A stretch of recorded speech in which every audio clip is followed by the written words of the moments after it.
Estás a punto de escuchar los cantos 21, 22, 23 y 24 de la Odisea. El final de una de las historias más grandes jamás contadas. Aquí, Ulises afronta su destino definitivo. La tensión alcanza su punto máximo. La venganza contra los pretendientes sacude los muros de Ítaca. El reencuentro con Penélope y la paz con los dioses cierran el viaje de 20 años. Escucha cada palabra y sumérgete en el desenlace de esta epopeya inmortal. Y si quieres seguir explorando más clásicos como este, suscríbete y acompáñanos en las próximas aventuras.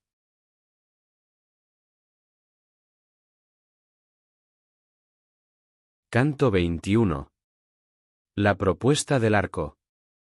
Minerva, la deidad de los brillantes ojos, inspiróle en el corazón a la discreta Penélope, hija de Icario, que en la propia casa de Ulises le sacara a los pretendientes el arco y el blanquizco hierro, a fin de celebrar el certamen que había de ser el preludio de su matanza.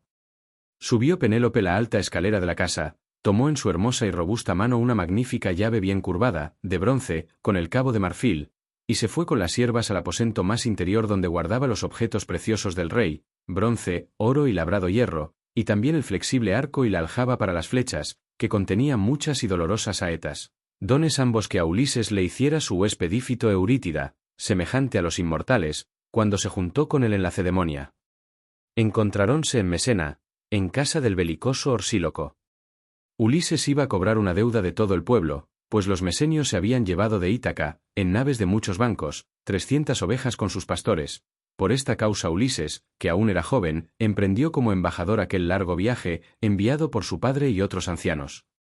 A su vez, Ífito iba en busca de 12 yeguas de vientre con sus potros, pacientes en el trabajo, que antes le quitaran y que luego habían de ser la causa de su muerte y miserable destino, pues, habiéndose llegado a Hércules, hijo de Júpiter, varón de ánimo esforzado que sabía realizar grandes hazañas, ese le mató en su misma casa, sin embargo de tenerlo como huésped. Inicuo. No temió la venganza de los dioses, ni respetó la mesa que le puso él en persona, matóle y retuvo en su palacio las yeguas de fuertes cascos.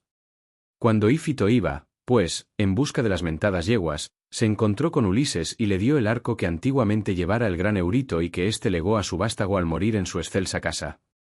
Y Ulises, por su parte, regaló a Ífito afilada espada y fornida lanza, presentes que hubieran originado entre ambos cordial amistad, mas los héroes no llegaron a verse el uno en la mesa del otro, porque el hijo de Júpiter mató antes a Ífito Eurítida, semejante a los inmortales.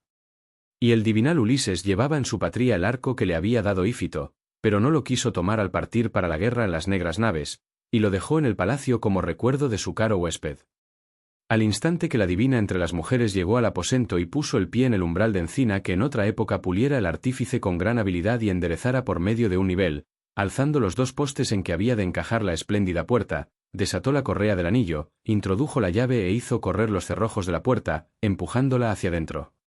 Rechinaron las hojas como muge un toro que pace en la pradera, tanto ruido produjo la hermosa puerta al empuje de la llave, y abriéronse inmediatamente. Penélope subió al excelso tablado donde estaban las arcas de los perfumados vestidos, y, tendiendo el brazo, descolgó de un clavo el arco con la funda espléndida que lo envolvía. Sentóse allí mismo, teniéndolo en sus rodillas, lloró ruidosamente y sacó de la funda el arco del rey. Y cuando ya estuvo harta de llorar y de gemir, fuese hacia la habitación donde se hallaban los ilustres pretendientes, y llevó en su mano el flexible arco y la aljaba para las flechas, la cual contenía abundantes y dolorosas saetas. Juntamente con Penélope, llevaban las siervas una caja con mucho hierro y bronce que servía para los juegos del rey. Cuando la divina entre las mujeres hubo llegado a donde estaban los pretendientes, paróse ante la columna que sostenía el techo sólidamente construido, con las mejillas cubiertas por espléndido velo y una honrada doncella a cada lado. Y a la hora dirigió la palabra a los pretendientes, hablándoles de esta guisa. Oídme, mis ilustres pretendientes, los que habéis caído sobre esta casa para comer y beber de continuo durante la prolongada ausencia de mi esposo, sin poder hallar otra excusa que la intención de casaros conmigo y tenerme por mujer. Ea, pretendientes míos, os espera este certamen. Pondré aquí el gran arco del divinal Ulises, y aquel que más fácilmente lo maneje, lo tienda y haga pasar una flecha por el ojo de las 12 segures, será con quien yo me vaya, dejando esta casa a la que vine doncella, que es tan hermosa, que está tan abastecida, y de la cual me figuro que habré de acordarme aún entre sueños. Tales fueron sus palabras, y mandó enseguida a Eumeo, el divinal porquerizo, que ofreciera a los pretendientes el arco y el blanquizco hierro. Eumeo lo recibió llorando y lo puso en tierra, y desde la parte contraria al boyero, al ver el arco de su señor, lloró también. Y Antínoe les increpó, diciéndoles de esta suerte: Rústicos necios, que no pensáis más que en lo del día. ¡Ah, míseros! ¿Por qué, vertiendo lágrimas, conmovéis el ánimo de esta mujer, cuando ya lo tiene sumido en el dolor desde que perdió a su consorte? Comed ahí, en silencio, oídos afuera a llorar, dejando ese pulido arco que ha de ser causa de un certamen fatigoso para los pretendientes, pues creo que nos será difícil armarlo. Que no hay entre todos los que aquí nos encontramos un hombre como fue Ulises. Le vi y de él guardo memoria, aunque en aquel tiempo era yo un niño. Así les habló, pero allá dentro en su ánimo tenía esperanzas de armar el arco y hacer pasar la flecha a través del hierro, aunque debía gustar antes que nadie la saeta despedida por mano de Ulises, a quien estaba ultrajando en su palacio y aún incitaba a sus compañeros a que también lo hiciesen. Mas el esforzado y divinal Telémaco les dirigió la palabra y les dijo: «Oh dioses, en verdad que Júpiter Saturnio me ha vuelto el juicio. Díseme mi madre querida, siendo tan discreta, que se irá con otro y saldrá de esta casa, y yo me río y me deleito con ánimo insensato. Ea, pretendientes, ya que os espera este certamen por una mujer que no tiene par en el país aqueo, ni en la sacra Pilos, ni en Argos, ni en Micenas, ni en la misma Ítaca, ni en el obscuro continente, como vosotros mismos lo sabéis. ¿Qué necesidad tengo de alabar a mi madre? Ea, pues, no diferís la lucha con pretextos y no tardéis en hacer la prueba de armar el arco, para que os veamos.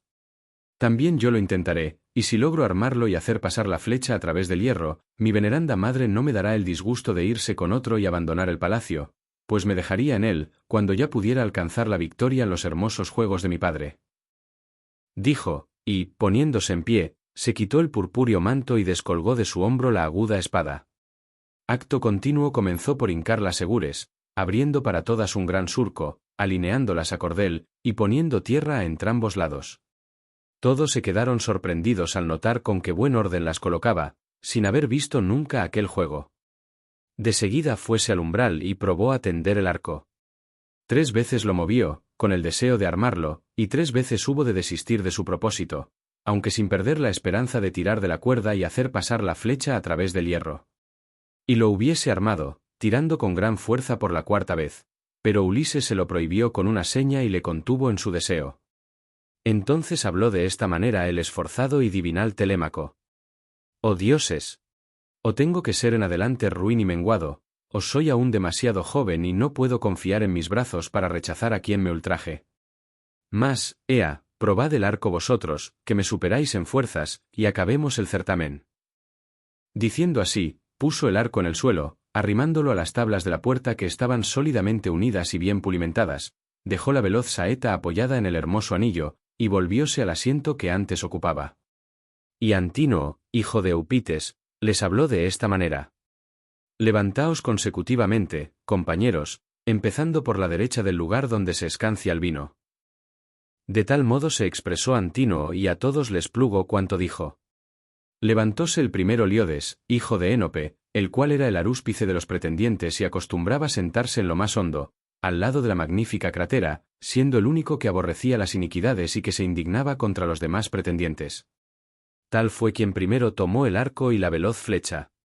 Enseguida se encaminó al umbral y probó el arco, mas no pudo tenderlo, que antes se le fatigaron, con tanto tirar, sus manos blandas y no encallecidas. Y al momento hablóles así a los demás pretendientes: «Amigos, yo no puedo armarlo, tómelo otro. Este arco privará del ánimo y de la vida a muchos príncipes, porque es preferible la muerte a vivir sin realizar el propósito que nos reúne aquí continuamente y que nos hace aguardar día tras día. Ahora cada cual espera en su alma que se le cumplirá el deseo de casarse con Penélope, la esposa de Ulises.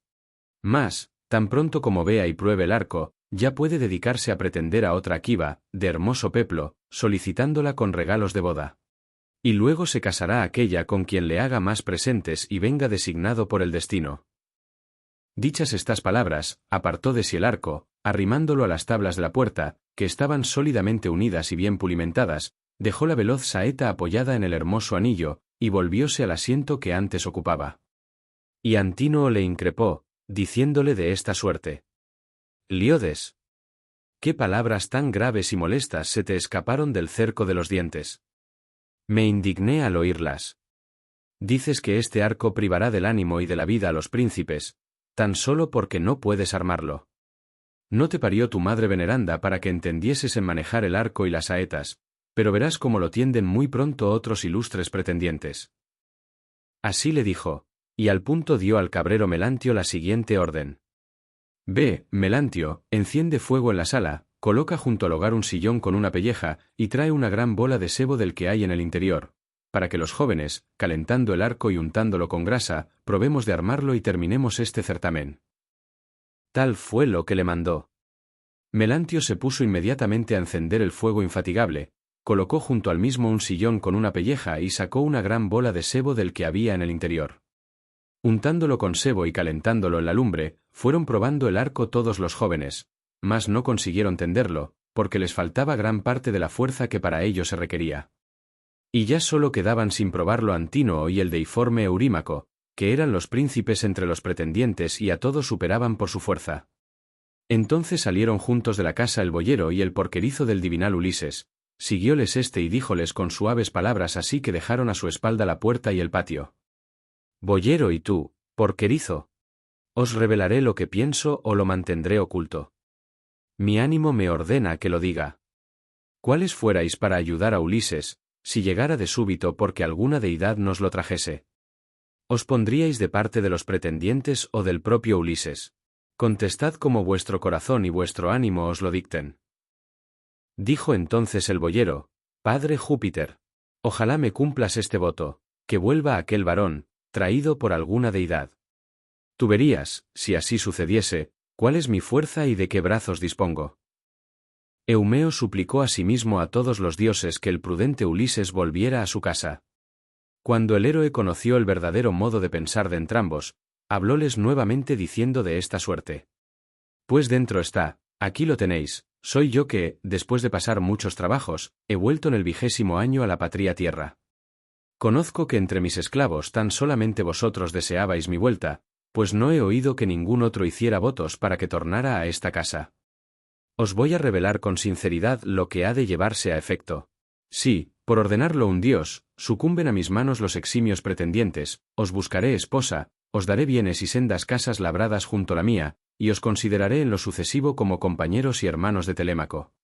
Y, si queréis, voy a mostraros una manifiesta señal para que me reconozcáis y se convenza vuestro ánimo, la cicatriz de la herida que me infirió un jabalí con su blanco diente cuando fui al Parnaso con los hijos de Autólico.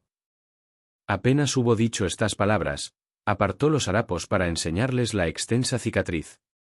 Ambos la vieron y examinaron cuidadosamente, y acto continuo rompieron en llanto, echaron los brazos sobre el prudente Ulises y apretándole, le besaron la cabeza y los hombros. Ulises, a su vez, besóles la cabeza y las manos.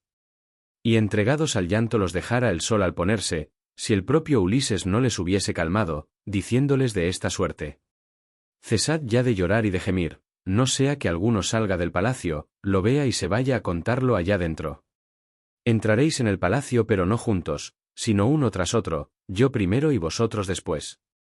Tened sabida una señal que os quiero dar y es la siguiente: los otros, los ilustres pretendientes, no han de permitir que se mede el arco y el carcaj, pero tú, divinal Eumeo, tráelo por la habitación, pónmelo en las manos, y di a las mujeres que cierren las sólidas puertas de las estancias y que si alguna oyere gemidos o estrépito de hombres dentro de las paredes de nuestra sala, no se asome y quédese allí, en silencio, junto a su labor. Y a ti, divinal Filetio, te confío las puertas del patio para que las cierres, corriendo el cerrojo que sujetarás mediante un nudo. Hablando así, entróse por el cómodo palacio y fue a sentarse en el mismo sitio que antes ocupaba. Luego penetraron también los dos esclavos del divinal Ulises. Ya Eurímaco manejaba el arco, dándole vueltas y calentándolo, ora por esta, ora por aquella parte, al resplandor del fuego. Mas ni aun así consiguió armarlo, por lo cual, sintiendo gran angustia en su corazón glorioso, suspiró y dijo de esta suerte: Oh dioses, grande es el pesar que siento por mí y por vosotros todos. Y aunque me afligen las frustradas nupcias, no tanto me lamento por las mismas, pues hay muchas aqueas en la propia Ítaca, rodeada por el mar, y en las restantes ciudades, como por ser nuestras fuerzas de tal modo inferiores a las del divinal Ulises que no podamos tender su arco, vergonzoso será que lleguen a saberlo los venideros. Entonces Antínoo, hijo de Eupites, le habló diciendo: Eurímaco, no será así y tú mismo lo comprendes. Ahora, mientras se celebra en la población la sacra fiesta del dios, ¿quién lograría tender el arco? Ponedlo en tierra tranquilamente y permanezcan clavadas todas las segures, pues no creo que se las lleve ninguno de los que frecuentan el palacio de Ulises la Artíada. Mas, ea, comience el escanciador a repartir las copas para que hagamos la libación, y dejemos ya el corvo arco. Y ordenad al cabrero Melantio que al romper el día se venga con algunas cabras, las mejores de todos sus rebaños, a fin de que, en ofreciendo los muslos a Apolo, célebre por su arco, probemos de armar el de Ulises y terminemos este certamen. De tal suerte se expresó Antínoo y a todos les plugo lo que proponía. Los heraldos diéronles aguamanos y unos mancebos llenaron las crateras y distribuyeron el vino después de ofrecer en copas las primicias. No bien se hicieron las libaciones y bebió cada uno cuanto deseara, el ingenioso Ulises, meditando engaños, les habló de este modo: Oídme, pretendientes de la ilustre reina, para que os exponga lo que en mi pecho el ánimo me ordena deciros, y he de rogárselo en particular a Eurímaco y al deiforme Antínoo que ha pronunciado estas oportunas palabras: dejad por ahora el arco y atended a los dioses, y mañana algún numen dará bríos a quien le plazca. Ea, entregadme el pulido arco y probaré con vosotros mis brazos y mi fuerza, si por ventura hay en mis flexibles miembros el mismo vigor que anteriormente o ya se lo hicieron perder la vida errante y la carencia de cuidados. Así dijo. Todos sintieron gran indignación, temiendo que armase el pulido arco. Y Antínoo le increpó, hablándole de esta manera: Oh, el más miserable de los huéspedes. Tú no tienes ni sombra de juicio. No te basta estar sentado tranquilamente en el festín con nosotros, los ilustres, sin que se te prive de ninguna de las cosas del banquete, y escuchar nuestras palabras y conversaciones que no oye huésped ni mendigo alguno? Sin duda te trastorna el dulce vino, que suele perjudicar a quien lo bebe ávida y descomedidamente. El vino dañó al ínclito centauro Euritión cuando fue al país de los Lapitas y se halló en el palacio del magnánimo Pirítoo. Tan luego como tuvo la razón ofuscada por el vino, enloqueciendo, llevó al cabo perversas acciones en la morada de Pirítoo. Los héroes, poseídos de dolor, arrojáronse sobre él y, arrastrándolo hacia la puerta, le cortaron con el cruel bronce orejas y narices, y así se fue, con la inteligencia perturbada y sufriendo el castigo de su falta con ánimo demente.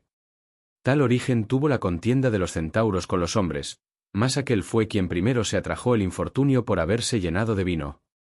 De semejante modo, te anuncio a ti una gran desgracia si llegares a tender el arco, pues no habrá quien te defienda en este pueblo, y pronto te enviaremos en negra nave al rey Equeto, plaga de todos los mortales, del cual no has de escapar sano y salvo. Bebe, pues, tranquilamente y no compitas con hombres que son más jóvenes. Entonces la discreta Penélope le habló diciendo: Antínoo, no es decoroso ni justo que se ultraje a los huéspedes de Telémaco, sean cuales fueren los que vengan a este palacio. ¿Por ventura crees que si el huésped, confiando en sus manos y en su fuerza, tendiese el grande arco de Ulises, me llevaría a su casa para tenerme por mujer propia? Ni él mismo concibió en su pecho tal esperanza, ni por su causa ha de comer ninguno de vosotros con el ánimo triste, pues esto no se puede pensar razonablemente. Respondióle Eurímaco, hijo de Pólibo, hija de Icario, y discreta Penélope: No creemos que éste se te haya de llevar, ni el pensarlo fuera razonable, pero nos da vergüenza el dicho de los hombres y de las mujeres, no sea que exclame algún aqueo peor que nosotros. Hombres muy inferiores pretenden la esposa de un varón excelente y no pueden armar el pulido arco, mientras que un mendigo que llegó errante, tendiólo con facilidad e hizo pasar la flecha a través del hierro. Así dirán, cubriéndonos de oprobio. Repuso entonces la discreta Penélope: Eurímaco, no es posible que en el pueblo gocen de buena fama quienes injurian a un varón principal, devorándolo de su casa. ¿Por qué os hacéis merecedores de estos oprobios? El huésped es alto y vigoroso, y se precia de tener por padre a un hombre de buen linaje. Ea, entregadle el pulido arco y veamos. Lo que voy a decir se llevará a cumplimiento. Si tendiere el arco, por concederle a Apolo esta gloria, le pondré un manto y una túnica, vestidos magníficos, le regalaré un agudo dardo, para que se defienda de los hombres y de los perros, y también una espada de doble filo, le daré sandalias para los pies y le enviaré a donde su corazón y su ánimo deseen. Respondióle el prudente Telémaco: Madre mía, Ninguno de los aqueos tiene poder superior al mío para dar o rehusar el arco a quien me pléis, entre cuantos mandan en la áspera Ítaca o en las islas cercanas a la Élida, tierra fértil de caballos. Por consiguiente, ninguno de estos podría forzarme, oponiéndose a mi voluntad, si quisiera dar de una vez este arco al huésped aunque fuese para que se lo llevara. Vuelve a tu habitación, ocúpate en las labores que te son propias, el telar y la rueca, y ordena a las esclavas que se apliquen al trabajo, y del arco nos cuidaremos los hombres y principalmente yo, cuyo es el mando en esta casa. Asombrada se fue Penélope a su habitación, poniendo en su ánimo las discretas palabras de su hijo. Y así que hubo llegado con las esclavas al aposento superior, lloró por Ulises, su querido consorte, hasta que Minerva, la de los brillantes ojos, difundióle en los párpados el dulce sueño. En tanto, el divinal porquerizo tomó el corvo arco para llevárselo al huésped, mas todos los pretendientes empezaron a increparle dentro de la sala, y uno de aquellos jóvenes soberbios le habló de esta manera. ¿A dónde llevas el corvo arco, oh porquero no digno de envidia, oh vagabundo?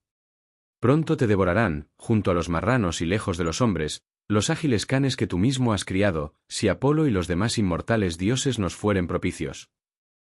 Así decían, y él volvió a poner el arco en el mismo sitio, asustado de que le increpasen tantos hombres dentro de la sala. Mas Telémaco le amenazó, gritándole desde el otro lado.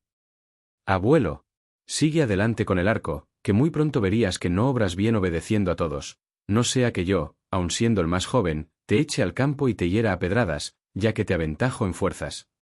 Ojalá superase de igual modo, en brazos y fuerzas, a todos los pretendientes que hay en el palacio, pues no tardarían en arrojar a alguno vergonzosamente de la casa, porque maquinan acciones malvadas. Así les habló, y todos los pretendientes lo recibieron con dulces risas, olvidando su terrible cólera contra Telémaco. El porquerizo tomó el arco, atravesó la sala y, deteniéndose cabe al prudente Ulises, se lo puso en las manos. Seguidamente, llamó al ama Euríclea y le habló de este modo. Telémaco te manda, prudente Euríclea, que cierres las sólidas puertas de las estancias y que si alguna de las esclavas oyere gemidos o estrépito de hombres dentro de las paredes de nuestra sala, no se asome y quédese allí, en silencio, junto a su labor. Así le dijo, y ninguna palabra voló de los labios de Euríclea, que cerró las puertas de las cómodas habitaciones. Filetio, a su vez, salió de la casa silenciosamente, fue a entornar las puertas del bien cercado patio y, como hallara debajo del pórtico el cable de papiro de una corva embarcación, las ató con el mismo. Luego volvió a entrar y sentóse en el mismo sitio que antes ocupaba, con los ojos clavados en Ulises. Ya éste manejaba el arco, dándole vueltas por todas partes y probando acá y allá, no fuese que la carcoma hubiera roído el cuerno durante la ausencia del rey. Y uno de los presentes dijo al que tenía más cercano: debe de ser experto y hábil en manejar arcos, o quizás haya en su casa otros semejantes, o se proponga construirlos, de tal modo le da vueltas en sus manos acá y allá, ese vagabundo instruido en malas artes. Otro de aquellos jóvenes soberbios habló de esta manera: así alcance tanto provecho, como en su vida podrá armar el arco. De tal suerte se expresaban los pretendientes. Mas el ingenioso Ulises, tan luego como hubo tentado y examinado el gran arco por todas partes, cual un hábil citarista y cantor tiende fácilmente con la clavija nueva la cuerda formada por el retorcido intestino de una oveja que antes atara del uno y del otro lado, de este modo, sin esfuerzo alguno, armó Ulises el grande arco. Seguidamente probó la cuerda, asiéndola con la diestra, y dejóse oír un hermoso sonido muy semejante a la voz de una golondrina.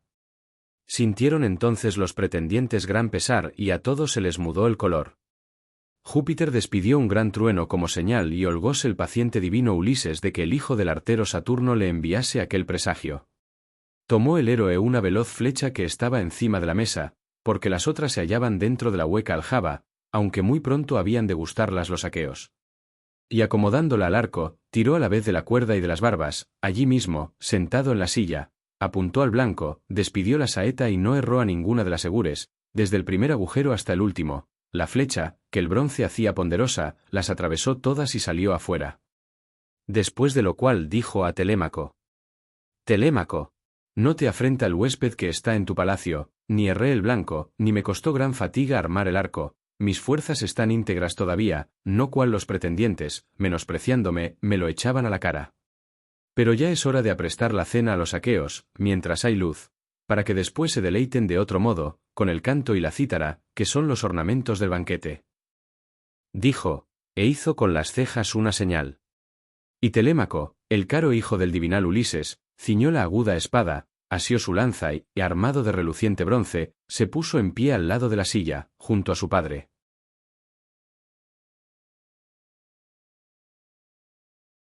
Canto 22. Matanza de los pretendientes. A la hora desnudóse de sus harapos el ingenioso Ulises. Saltó al grande umbral con el arco y la aljaba repleta de veloces flechas.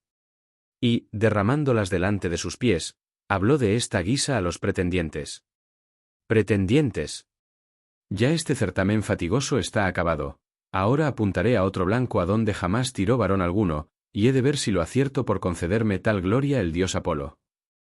Dijo, y enderezó la amarga saeta hacia Antínoo.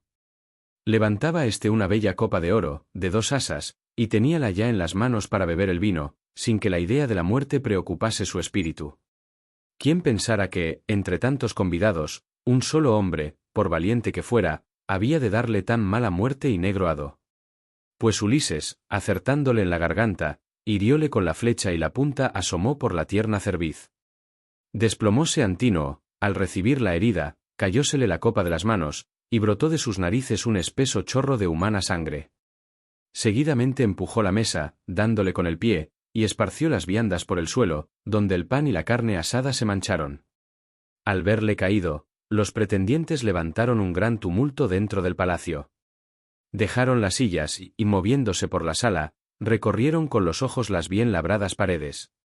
Pero no había ni un escudo siquiera, ni una fuerte lanza de que echar mano. E increparon a Ulises con airadas voces. «Oh forastero! Mal haces en disparar el arco contra los hombres. Pero ya no te hallarás en otros certámenes, ahora te aguarda una terrible muerte. Quitaste la vida a un varón que era el más señalado de los jóvenes de Ítaca, y por ello te comerán aquí mismo los buitres». Así hablaban, figurándose que había muerto a aquel hombre involuntariamente. No pensaban los muy simples que la ruina pendiera sobre ellos. Pero, encarándoles la torva faz, les dijo el ingenioso Ulises. «¡A perros! ¿No creíais que volviese del pueblo troyano a mi morada y me arruinabais la casa, forzabais las mujeres esclavas, y estando yo vivo, pretendíais a mi esposa, sin temer a los dioses que habitan el vasto cielo, ni recelar venganza alguna de parte de los hombres? Ya pende la ruina sobre vosotros todos». Así se expresó. Todos se sintieron poseídos del pálido temor y cada uno buscaba a dónde huiría para librarse de una muerte espantosa. Y Eurímaco fue el único que le contestó diciendo: «Ulises. Si eres en verdad Ulises itacense, que has vuelto, te asiste la razón al hablar de este modo de cuanto hacían los aqueos, pues se han cometido muchas iniquidades en el palacio y en el campo. Pero yace en tierra quien fue el culpable de todas estas cosas, Antínoo, el cual promovió dichas acciones, no porque tuviera necesidad o deseo de casarse, sino por haber concebido otros designios que el Saturnio no llevó al cabo, es a saber, para reinar sobre el pueblo de la bien construida Ítaca, matando a tu hijo con asechanzas. Ya lo ha pagado con su vida, como era justo, mas tú perdona a tus conciudadanos, que nosotros, para aplacarte públicamente, te resarciremos de cuanto se ha comido y bebido en el palacio, estimándolo en el valor de 20 bueyes por cabeza, y te daremos bronce y oro hasta que tu corazón se satisfaga, pues antes no se te puede reprochar que estés irritado». Mirándole con torva faz, le contestó el ingenioso Ulises: «Eurímaco. Aunque todos me dierais vuestro respectivo patrimonio, añadiendo a cuanto tengáis otros bienes de distinta procedencia, ni aun así se abstendrían mis manos de matar hasta que todos los pretendientes hayáis pagado por completo vuestras demasías. Ahora se os ofrece la ocasión de combatir conmigo o de huir, si alguno puede evitar la muerte y el hado, mas no creo que nadie se libre de un fin desastroso». Tal dijo, y todos sintieron desfallecer sus rodillas y su corazón. Pero Eurímaco habló nuevamente para decirles: «Amigos, no contendrá este hombre sus manos indómitas, habiendo tomado el pulido arco y la aljaba, disparará desde el liso umbral hasta que a todos nos mate. Pensemos, pues, en combatir. Sacad las espadas, poned las mesas por reparo a las saetas, que causan rápida muerte, y acometámosle juntos por si logramos apartarle del umbral y de la puerta e irnos por la ciudad, donde se promovería gran alboroto. Y quizás disparara el arco por la vez postrera». Diciendo así, Desenvainó la espada de bronce, aguda y de doble filo, y arremetió contra aquél, gritando de un modo horrible. Pero en el mismo punto tiróle el divinal Ulises una saeta, y acertándole en el pecho junto a la tetilla, le clavó en el hígado la veloz flecha. Cayó en el suelo la espada que empuñaba Eurímaco y éste, tambaleándose y dando vueltas, vino a dar encima de la mesa y tiró los manjares y la copa doble. Después, angustiado en su espíritu, hirió con la frente el suelo y golpeó con los pies la silla, y por fin obscura nube se extendió sobre sus ojos. También Anfínomo se fue derecho hacia el glorioso Ulises, con la espada desenvainada, para ver si habría medio de echarlo de la puerta. Mas Telémaco le previno con tirarle la broncínea lanza, la cual se le hundió en la espalda, entre los hombros, y le atravesó el pecho, y aquél cayó ruidosamente y dio de cara contra el suelo. Retiróse Telémaco con prontitud, dejando la luenga pica clavada en Anfínomo, pues temió que, mientras la arrancase, le hiriera alguno de los aqueos con la punta o con el filo de la espada. Fue corriendo, llegó enseguida a donde se hallaba su padre y, parándose cerca del mismo, díjole estas aladas palabras. «Oh padre, voy a traerte un escudo, 2 lanzas y un casco de bronce que se adapte a tus sienes, y de camino me pondré también las armas y daré otras al porquerizo y al boyero, porque es mejor estar armados». Respondióle el ingenioso Ulises. «Telémaco, corre, tráelo mientras tengo saetas para rechazarlos, no sea que, por estar solo, me lancen de la puerta». Así le dijo. Obedeció Telémaco y se fue al aposento donde estaban las magníficas armas. Tomó 4 escudos, 8 lanzas y 4 yelmos de bronce adornados con espesas crines de caballo. Llevándoselo todo, volvió pronto a donde se hallaba su padre. Primeramente protegió Telémaco su cuerpo con el bronce, dio enseguida hermosas armaduras a los 2 esclavos para que las vistiesen, y luego se colocaron todos cabe al prudente y sagaz Ulises. Mientras el héroe tuvo flechas para defenderse, fue apuntando e hiriendo sin interrupción en su propia casa a los pretendientes, los cuales caían unos en pos de otros.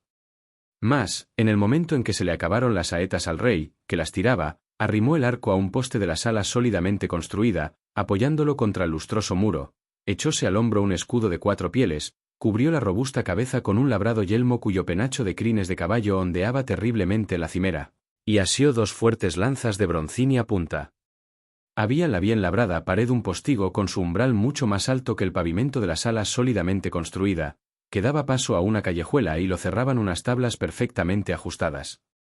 Ulises mandó que lo custodiara el divinal porquero, quedándose de pie junto al mismo, por ser aquella la única salida. Y Agelao hablóles a todos con estas palabras. «Amigos, ¿no podría alguno subir al postigo, hablarle a la gente y levantar muy pronto un clamoreo? Haciéndolo así, quizás este hombre disparara el arco por la vez postrera». Mas el cabrero Melantio le replicó. «Agelao. No es posible, oh Agelao, alumno de Júpiter. Hallás el postigo muy próximo a la hermosa puerta que conduce al patio, la salida al callejón es difícil y un solo hombre que fuese esforzado bastaría para detenernos a todos. Ea, para que os arméis traeré armas del aposento en el cual me figuro que las colocaron, y no será seguramente en otra parte, Ulises con su preclaro hijo». Diciendo de esta suerte, el cabrero Melantio subió a la estancia de Ulises por la escalera del palacio. Tomó 12 escudos, igual número de lanzas y otros tantos broncíneos yelmos guarnecidos de espesas crines de caballo. Llevándoselo todo, lo puso en las manos de los pretendientes. Desfallecieron las rodillas y el corazón de Ulises cuando les vio coger las armas y blandear las luengas picas, porque era grande el trabajo que se le presentaba. Y al momento dirigió a Telémaco estas aladas palabras. «Telémaco, alguna de las mujeres del palacio o Melantio, enciende contra nosotros el funesto combate». Respondióle el prudente Telémaco. «Oh padre, yo tuve la culpa y no otro alguno, pues dejé sin cerrar la puerta sólidamente encajada del aposento. Su espía ha sido más hábil. Ve tú, divinal Eumeo, a cerrar la puerta y averigua si quien hace tales cosas es una mujer o Melantio, el hijo de Dolio, como yo presumo». Así estos conversaban, cuando el cabrero Melantio volvió a la estancia para sacar otras magníficas armas. Advirtiólo el divinal porquerizo y al punto dijo a Ulises, que estaba a su lado. La Artíada, de jovial linaje. Ulises, fecundo en recursos. Aquel hombre pernicioso en quien sospechábamos vuelve al aposento. Dime claramente si lo he de matar, en el caso de ser yo el más fuerte, o traértelo aquí, para que pague las muchas demasías que cometió en tu casa. Respondióle el ingenioso Ulises. Eumeo. Yo y Telémaco resistiremos en esta sala a los ilustres pretendientes, aunque estén muy enardecidos, y vosotros ide, retorcedle hacia atrás los pies y las manos, echadle en el aposento y, cerrando la puerta, atadle una soga bien torcida y levantadlo a la parte superior de una columna, junto a las vigas, para que viva y padezca fuertes dolores por largo tiempo. De tal modo habló, y ellos le escucharon y obedecieron, encaminándose a la cámara sin que lo advirtiese Melantio que ya estaba en la misma. Halláronle ocupado en buscar armas en lo más hondo de la habitación y pusiéronse respectivamente a derecha e izquierda de la entrada, delante de las jambas. Y apenas el cabrero Melantio iba a pasar el umbral con un hermoso yelmo en una de las manos y en la otra un escudo grande, muy antiguo, cubierto de moho, que el héroe Laertes llevara en su juventud y que se hallaba abandonado y con las correas descosidas. Aquellos se le echaron encima, lo asieron y lo llevaron adentro, arrastrándolo por la cabellera. Enseguida tiráronlo contra la tierra, angustiado en su corazón, y retorciéndole hacia atrás los pies y las manos, sujetáronselos juntamente con un penoso lazo, conforme a lo dispuesto por el hijo de Laertes, por el paciente divinal Ulises. Atáronle luego una soga bien torcida y levantáronle a la parte superior de una columna, junto a las vigas. Entonces fue cuando, haciendo burla de él, le dijiste así, porquerizo Eumeo. Melantio. Ya velarás toda la noche, acostado en esa blanda cama cual te mereces, y no te pasará inadvertida la aurora de áureo trono, hija de la mañana, cuando salga de las corrientes del océano a la hora en que sueles traerles las cabras a los pretendientes para aparejar su almuerzo. Así se quedó Melantio, suspendido del funesto lazo, y aquellos se armaron enseguida, cerraron la espléndida puerta y fuéronse hacia el prudente y sagaz Ulises, a cuyos lados se pusieron, respirando valor. Eran, pues, 4 los del umbral, y muchos y fuertes los de dentro de la sala. Poco tardó en acercárseles Minerva, hija de Júpiter, que había tomado el aspecto y la voz de Mentor. Ulises se alegró de verla y le dijo estas palabras. Mentor.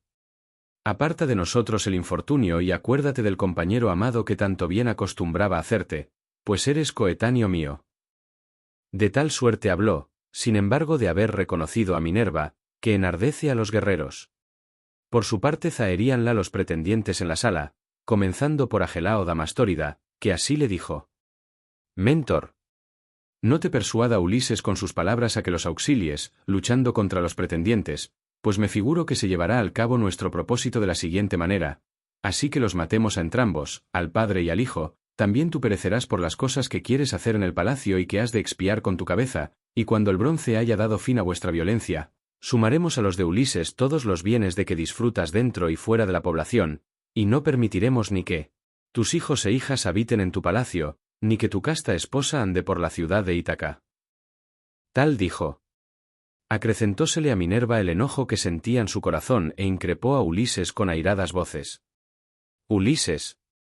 Ya no hay en ti aquel vigor ni aquella fortaleza con que durante 9 años luchaste continuamente contra los teucros por Helena, la de los níveos brazos, hija de nobles padres, y diste muerte a muchos varones en la terrible pelea, y por tu consejo fue tomada la ciudad de Príamo, la de anchas calles. ¿Cómo, pues, llegado a tu casa y a tus posesiones, no te atreves a ser esforzado contra los pretendientes? Mas, ea, ven acá, amigo, colócate junto a mí, contempla mis hechos, y sabrás cómo Mentor Alcímida se porta con tus enemigos para devolverte los favores que le hiciste. Dijo, mas no le dio completamente la indecisa victoria, porque deseaba probar la fuerza y el valor de Ulises y de su hijo glorioso. Y, tomando el aspecto de una golondrina, emprendió el vuelo y fue a posarse en una de las vigas de la espléndida sala. En esto concitaban a los demás pretendientes Agelao Damastórida, Eurínomo, Anfimedonte, Demoptólemo, Pisandro Polictórida y el valeroso Pólibo, que eran los más señalados por su bravura entre los que aún vivían y peleaban por conservar su existencia, pues a los restantes habíanlos derribado las respectivas flechas que el arco despidiera. Y Agelao hablóles a todos con estas palabras. Amigos. Ya este hombre contendrá sus manos indómitas, pues Mentor se le fue, después de proferir inútiles baladronadas, y vuelven a estar solos en el umbral de la puerta. Por tanto, no arrojéis todos aún a la luenga pica, ea, tírenla primeramente estos 6, por si Júpiter nos concede herir a Ulises y alcanzar gloria. Que ningún cuidado nos darían los otros, si él cayese. Así les habló. Arrojaron sus lanzas con gran ímpetu aquellos a quienes él ordenara, e hizo Minerva que todos los tiros saliesen vanos. Uno acertó a dar en la columna de la habitación sólidamente construida, otro en la puerta fuertemente ajustada, y otro hirió el muro con la lanza de fresno que el bronce hacía ponderosa. Mas, apenas se hubieron librado de las lanzas arrojadas por los pretendientes, el paciente divinal Ulises fue el primero en hablar a los suyos de esta manera. Amigos, ya os invito a tirar las lanzas contra la turba de los pretendientes, que desean acabar con nosotros después de habernos causado los anteriores males. Así se expresó, y ellos arrojaron las agudas lanzas, apuntando a su frente. Ulises mató a Demoptólemo, Telémaco a Euríades, el porquerizo a Élato y el boyero a Pisandro, los cuales mordieron juntos la vasta tierra. Retrocedieron los pretendientes al fondo de la sala, y Ulises y los suyos corrieron a sacar de los cadáveres las lanzas que les habían clavado. Los pretendientes tornaron a arrojar con gran ímpetu las agudas lanzas, pero Minerva hizo que los más de los tiros saliesen vanos. Uno acertó a dar en la columna de la habitación sólidamente construida, otro en la puerta fuertemente ajustada, y otro hirió el muro con la lanza de fresno que el bronce hacía ponderosa. Anfimedonte hirió a Telémaco en la muñeca, pero muy levemente, pues el bronce tan solo desgarró el cutis. Ictesipo logró que su ingente lanza rasguñase el hombro de Eumeo por cima del escudo, pero el arma voló al otro lado y cayó en tierra. El prudente y sagaz Ulises y los que con él se hallaban arrojaron otra vez sus agudas lanzas contra la turba de los pretendientes. Ulises, asolador de ciudades, hirió a Euridamante, Telémaco a Anfimedonte y el porquerizo a Pólibo, y en tanto el boyero acertó a dar en el pecho a Ctesipo y, gloriándose, hablóle de esta manera. Oh Politersida, amante de la injuria. No cedas nunca al impulso de tu mentecatez para hablar altaneramente, antes bien, deja la palabra a las deidades, que son mucho más poderosas. Y recibirás este presente de hospitalidad por la pata que diste a Ulises, igual a un dios, cuando mendigaba en su propio palacio.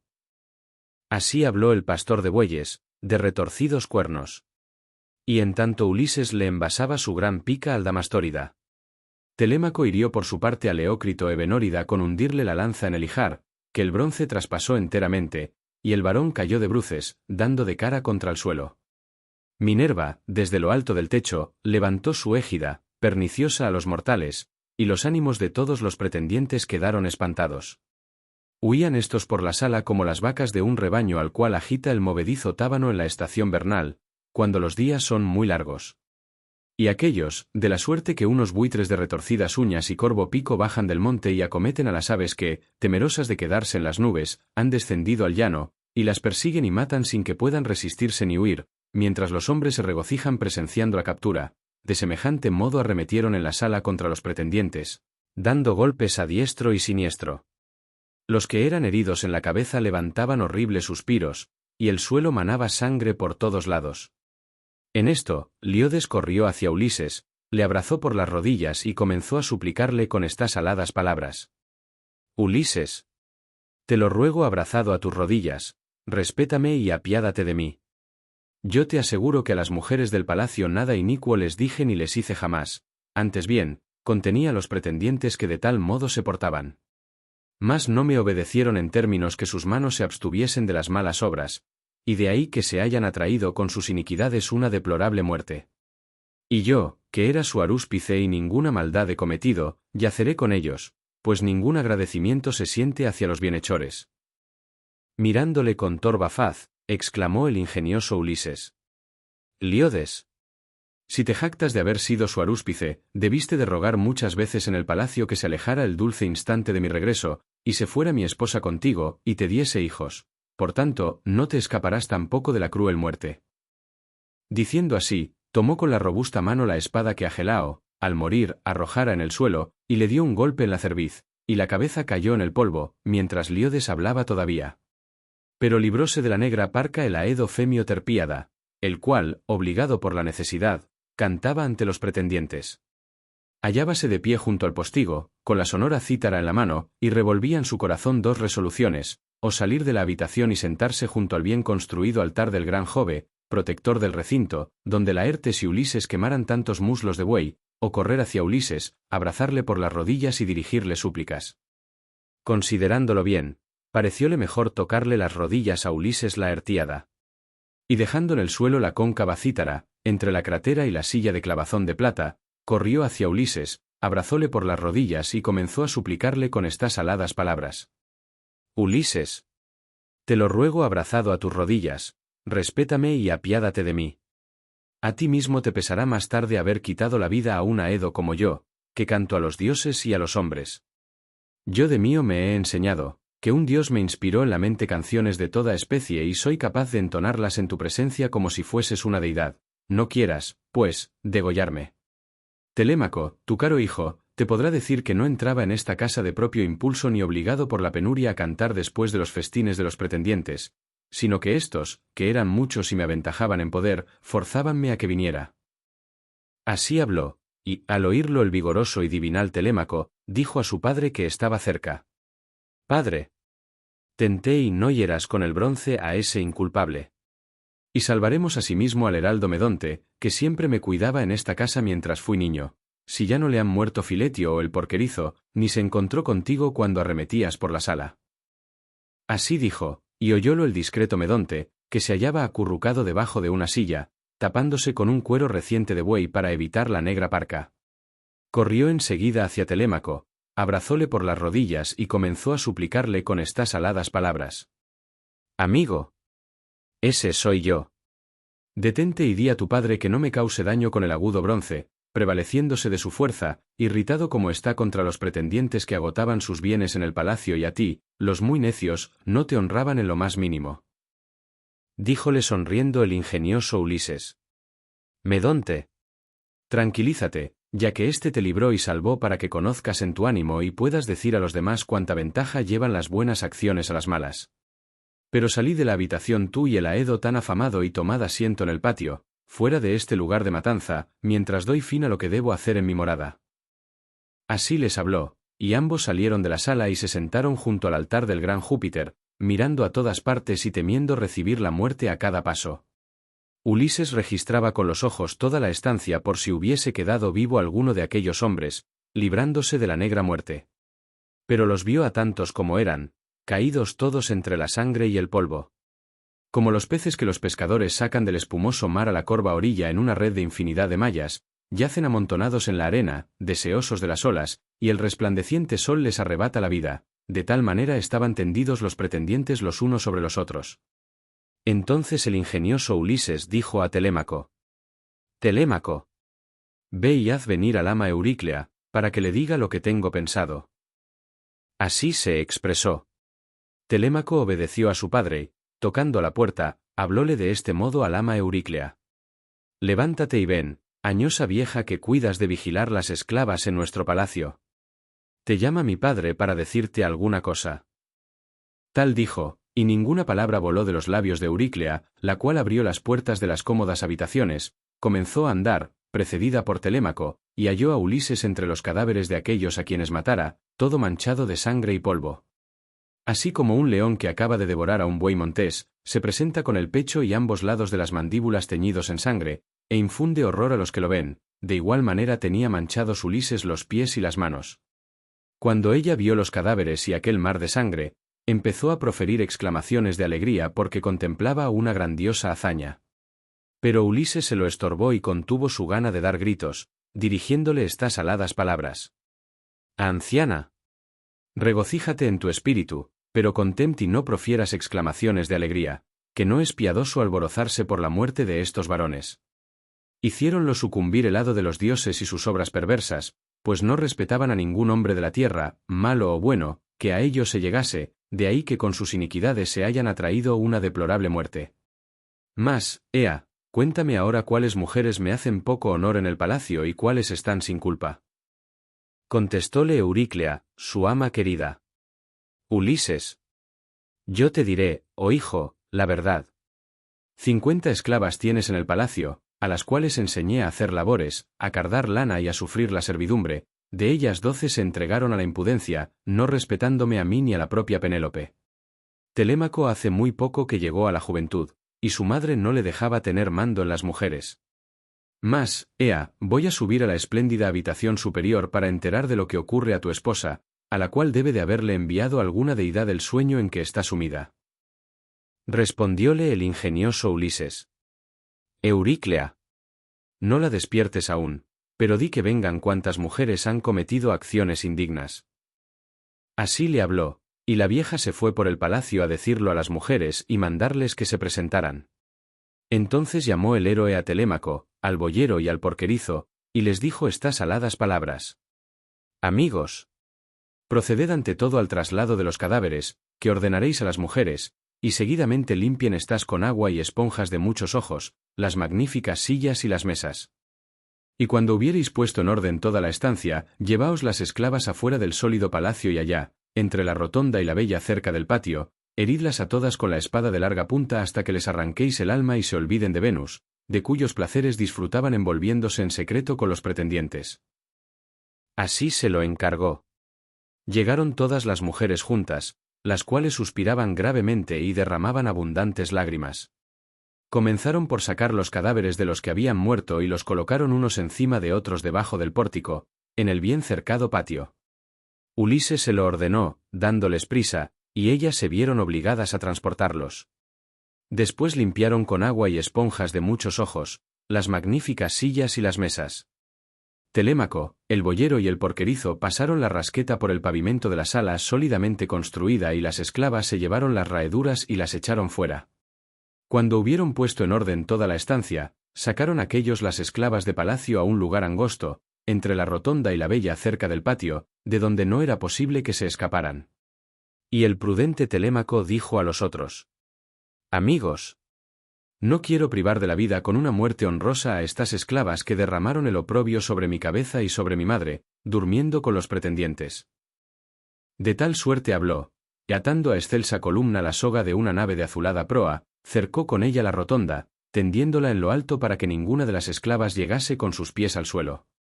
Así como los tordos de anchas alas o las palomas que, al entrar en un seto, dan con una red colocada ante un matorral, encuentran en ella odioso lecho. Así las esclavas tenían las cabezas en línea y sendos lazos alrededor de sus cuellos, para que muriesen del modo más deplorable. Tan solamente agitaron los pies por un breve espacio de tiempo, que no fue en verdad de larga duración. Después sacaron a Melantio al vestíbulo y al patio, le cortaron con el cruel bronce las narices y las orejas, le arrancaron las partes verendas, para que los perros las despedazaran crudas, y amputáronle las manos y los pies, con ánimo irritado. Tras de esto, lavarónse las manos y los pies, y volvieron a penetrar en la casa de Ulises, pues la obra estaba consumada. Entonces dijo el héroe a su ama Euríclea: Anciana, trae azufre, medicina contra lo malo, y trae también fuego, para azufrar la casa. Y mandarás a Penélope que venga acá con sus criadas, y que se presenten asimismo todas las esclavas del palacio. Respondióle su ama Euríclea: Ulises. Sí, hijo mío, es muy oportuno lo que acabas de decir. Mas, ea, voy a traerte un manto y una túnica para que te vistas y no permanezcas en tu palacio con los anchos hombros cubiertos de harapos, que esto fuera reprensible. Contestóle el ingenioso Ulises: Euríclea, ante todo enciéndase fuego en esta sala. Tal dijo, y no le desobedeció su ama Euríclea, pues le trajo fuego y azufre. Acto seguido azufró Ulises la sala, las demás habitaciones y el patio. La vieja se fue por la hermosa mansión de Ulises a llamar a las mujeres y mandarles que se presentaran. Pronto salieron del palacio con hachas encendidas, rodearon a Ulises y le saludaron y abrazaron, besándole la cabeza, los hombros y las manos que le tomaban con las suyas. Y un dulce deseo de llorar y de suspirar se apoderó del héroe, pues en su alma las reconoció a todas.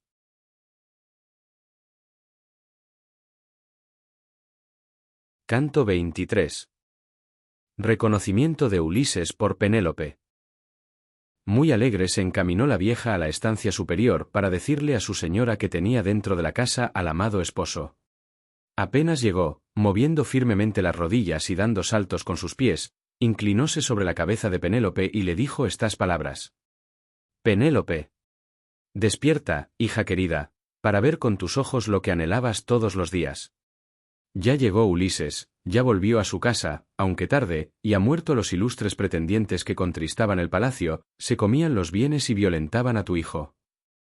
Respondióle la discreta Penélope: Ama querida, los dioses te han trastornado el juicio, que ellos pueden entontecer al muy discreto y dar prudencia al simple, y ahora te dañaron a ti cuyo espíritu era tan sesudo. ¿Por qué haces fisga de mí, que padezco en el ánimo multitud de pesares, refiriéndome embustes y despertándome del dulce sueño que me tenía cuajada por haberse difundido sobre mis párpados? No he descansado de semejante modo desde que Ulises se fue para ver aquella Ilión perniciosa y nefanda.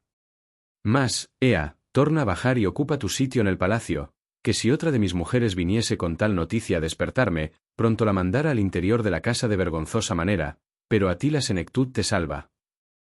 Contestóle su ama Euríclea. Penélope. No me burlo, hija querida, es verdad que vino Ulises y llegó a esta casa, como te lo cuento, era aquel huésped a quien todos insultaban en el palacio. Tiempo ha sabía Telémaco que se hallaba aquí, mas con prudente espíritu ocultó los propósitos de su padre, para que pudiese castigar las violencias de aquellos hombres orgullosos. Así habló. Alegróse Penélope, saltando de la cama, abrazó a la vieja, comenzó a destilar lágrimas de sus ojos, y dijo estas aladas palabras. Ama querida. Pues, ea, cuéntame la verdad, si es cierto que vino a esta casa, como aseguras, y de qué manera logró poner las manos en los desvergonzados pretendientes, estando él solo y hallándose los demás siempre reunidos en el interior del palacio. Respondióle su ama Euríclea. Penélope. No lo he visto, no lo sé, tan solo percibí el suspirar de los que caían muertos, pues nosotras permanecimos, llenas de pavor, en lo más hondo de la sólida habitación con las puertas cerradas, hasta que tu hijo Telémaco fue desde la sala y me llamó por orden de su padre. Hallé a Ulises de pie entre los cadáveres, que estaban tendidos en el duro suelo, a su alrededor, los unos encima de los otros. Se te holgara el ánimo de verle manchado de sangre y polvo, como un león. Ahora todos yacen amontonados en la puerta del patio y Ulises ha encendido un gran fuego, azufra la magnífica morada y me envió a llamarte. Sígueme, pues, a fin de que ambos llenéis vuestro corazón de contento, ya que padecisteis tantos males. Por fin se cumplió aquel gran deseo. Ulises tornó vivo a su hogar, hallándoos a ti y a tu hijo, y a los pretendientes, que lo ultrajaban, los ha castigado en su mismo palacio. Contestóle la discreta Penélope. Ama querida. No cantes aún victoria, regocijándote con exceso. Bien sabes cuán grata nos fuera su venida a todos los del palacio y especialmente a mí y al hijo que engendramos, pero la noticia no es cierta como tú la das, sino que alguno de los inmortales ha muerto a los ilustres pretendientes, indignado de ver sus dolorosas injurias y sus malvadas acciones. Que no respetaban a ningún hombre de la tierra, malo o bueno, que a ellos se llegara, y de ahí que, a causa de sus iniquidades, hayan padecido tal infortunio. Pero la esperanza de volver murió lejos de Acaya para Ulises, y éste también ha muerto. Respondióle en el acto su ama Euríclea. Hija mía. ¿Qué palabras se te escaparon del cerco de los dientes, al decir que jamás volverá a esta casa tu marido, cuando ya está junto al hogar? Tu ánimo es siempre incrédulo. Mas, ea, voy a revelarte otra señal manifiesta, la cicatriz de la herida que le infirió un jabalí con su blanco diente.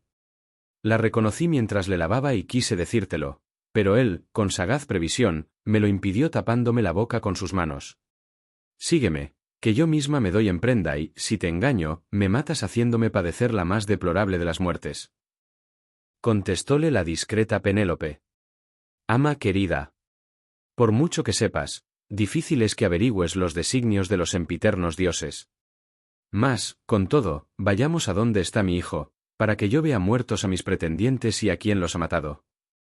Dijo así, y bajó de la estancia superior, revolviendo en su corazón muchas cosas. Si interrogaría a su marido desde lejos, o si, acercándose a él, le besaría la cabeza y le tomaría las manos.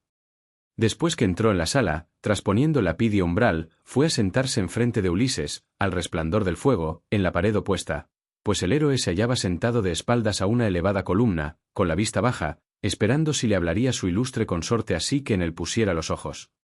Mas Penélope permaneció mucho tiempo sin desplegar los labios por tener el corazón estupefacto. Unas veces, mirándole fijamente los ojos, veía que aquel era realmente su aspecto, y otras no le reconocía a causa de las miserables vestiduras que llevaba. Y Telémaco la increpó con estas voces. Madre mía. No justa madre, puesto que tienes un ánimo cruel. ¿Por qué estás tan apartada de mi padre, en vez de sentarte a su vera, y hacerle preguntas y enterarte de todo? Ninguna mujer se quedaría así, con el ánimo firme, lejos de su esposo, cuando éste, después de pasar tantos males, vuelve en el 20º año a la patria tierra. Pero tu corazón ha sido siempre más duro que una roca. Respondióle la discreta Penélope. Hijo mío. Estupefacto está mi ánimo en el pecho, y no podría decirle ni una sola palabra, ni hacerle preguntas, ni mirarlo frente a frente. Pero, si verdaderamente es Ulises que vuelve a su casa, ya nos reconoceremos mejor, pues hay señas para nosotros, que los demás ignoran. Así se expresó. Sonrióse el paciente divinal Ulises y enseguida dirigió a Telémaco estas aladas palabras. Telémaco. Deja a tu madre que me pruebe dentro del palacio, pues quizás de este modo me reconozca más fácilmente. Como estoy sucio y llevo miserables vestiduras, me tiene en poco y no cree todavía que sea aquel. Deliberemos ahora para que todo se haga de la mejor manera. Pues si quien mata a un hombre del pueblo, el cual no deja tras de sí muchos vengadores, huye y desampara a sus deudos y su patria tierra, nosotros hemos dado muerte a los que eran el sostén de la ciudad, a los más eximios jóvenes de Ítaca. Yo te invito a pensar en esto. Respondióle el prudente Telémaco. Padre amado. Conviene que tú mismo lo veas, pues dicen que tu consejo es en todas las cosas el más excelente y que ninguno de los hombres mortales competiría contigo.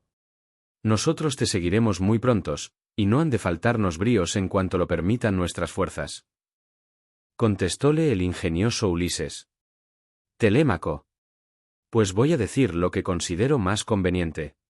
Empezad por lavaros, poneos las túnicas y ordenad a las esclavas que se vistan en el palacio, y acto seguido el divinal Aedo, tomando la sonora cítara, nos guiará en la alegre danza, de suerte que, en oyéndolo desde fuera algún transeúnte o vecino, piense que son las nupcias lo que celebramos.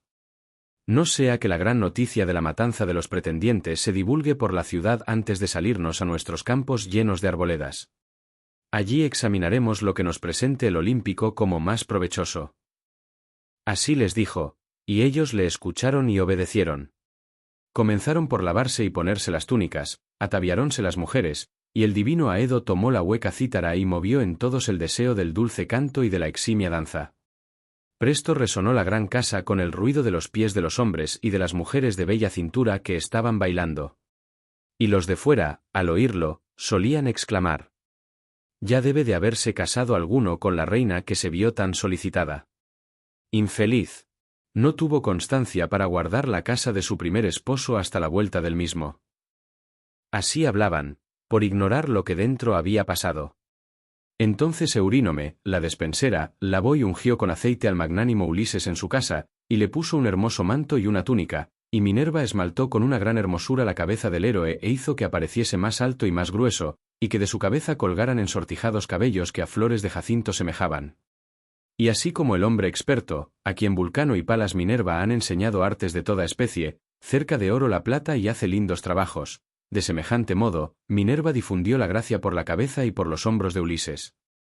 El héroe salió del baño con el cuerpo parecido completamente al de los inmortales, volvió a sentarse en la silla que antes ocupara, frente a su esposa, y le dijo estas palabras. Desgraciada. Los que viven en olímpicos palacios te dieron un corazón más duro que a las otras mujeres. Ninguna se quedaría así, con el ánimo firme, alejada de su marido, cuando éste, después de pasar tantos males, vuelve en el 20º año a la patria tierra. Pero ve, nodriza, y aparéjame la cama para que pueda acostarme, que esa tiene en su pecho un corazón de hierro. Contestóle la discreta Penélope. Infortunado.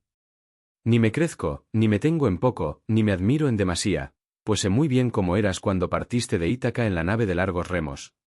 Ve, Euríclea, y ponle la fuerte cama en el exterior de la sólida habitación que construyó él mismo, sácale allí la fuerte cama y aderézale el lecho con pieles, mantas y colchas espléndidas. Habló de semejante modo para probar a su marido, pero Ulises, irritado, díjole a la honesta esposa: «Oh mujer, en verdad que me produce gran pena lo que has dicho. ¿Quién me habrá trasladado el lecho? Difícil le fuera hasta el más hábil, si no viniese un dios a cambiarlo fácilmente de sitio, mas ninguno de los mortales que hoy viven ni aun de los más jóvenes, lo movería con facilidad, pues hay una gran señal en el labrado lecho que hice yo mismo y no otro alguno. Creció dentro del patio un olivo de alargadas hojas, robusto y floreciente, que tenía el grosor de una columna. En torno del mismo labré las paredes de mi cámara, empleando multitud de piedras, la cubrí con excelente techo y la cerré con puertas sólidas, firmemente ajustadas. Después corté el ramaje de aquel olivo de alargadas hojas, pulí con el bronce su tronco desde la raíz, haciéndolo diestra y hábilmente, lo enderecé por medio de un nivel para convertirlo en pie de la cama, y lo taladré todo con un barreno. Comenzando por este pie, fui haciendo y pulimentando la cama hasta terminarla, la adorné con oro, plata y marfil, y extendí en su parte interior unas vistosas correas de piel de buey, teñidas de púrpura. Esta es la señal de que te hablaba, pero ignoro, oh mujer, si mi lecho sigue incólume o ya lo trasladó alguno, habiendo cortado el olivo por el pie.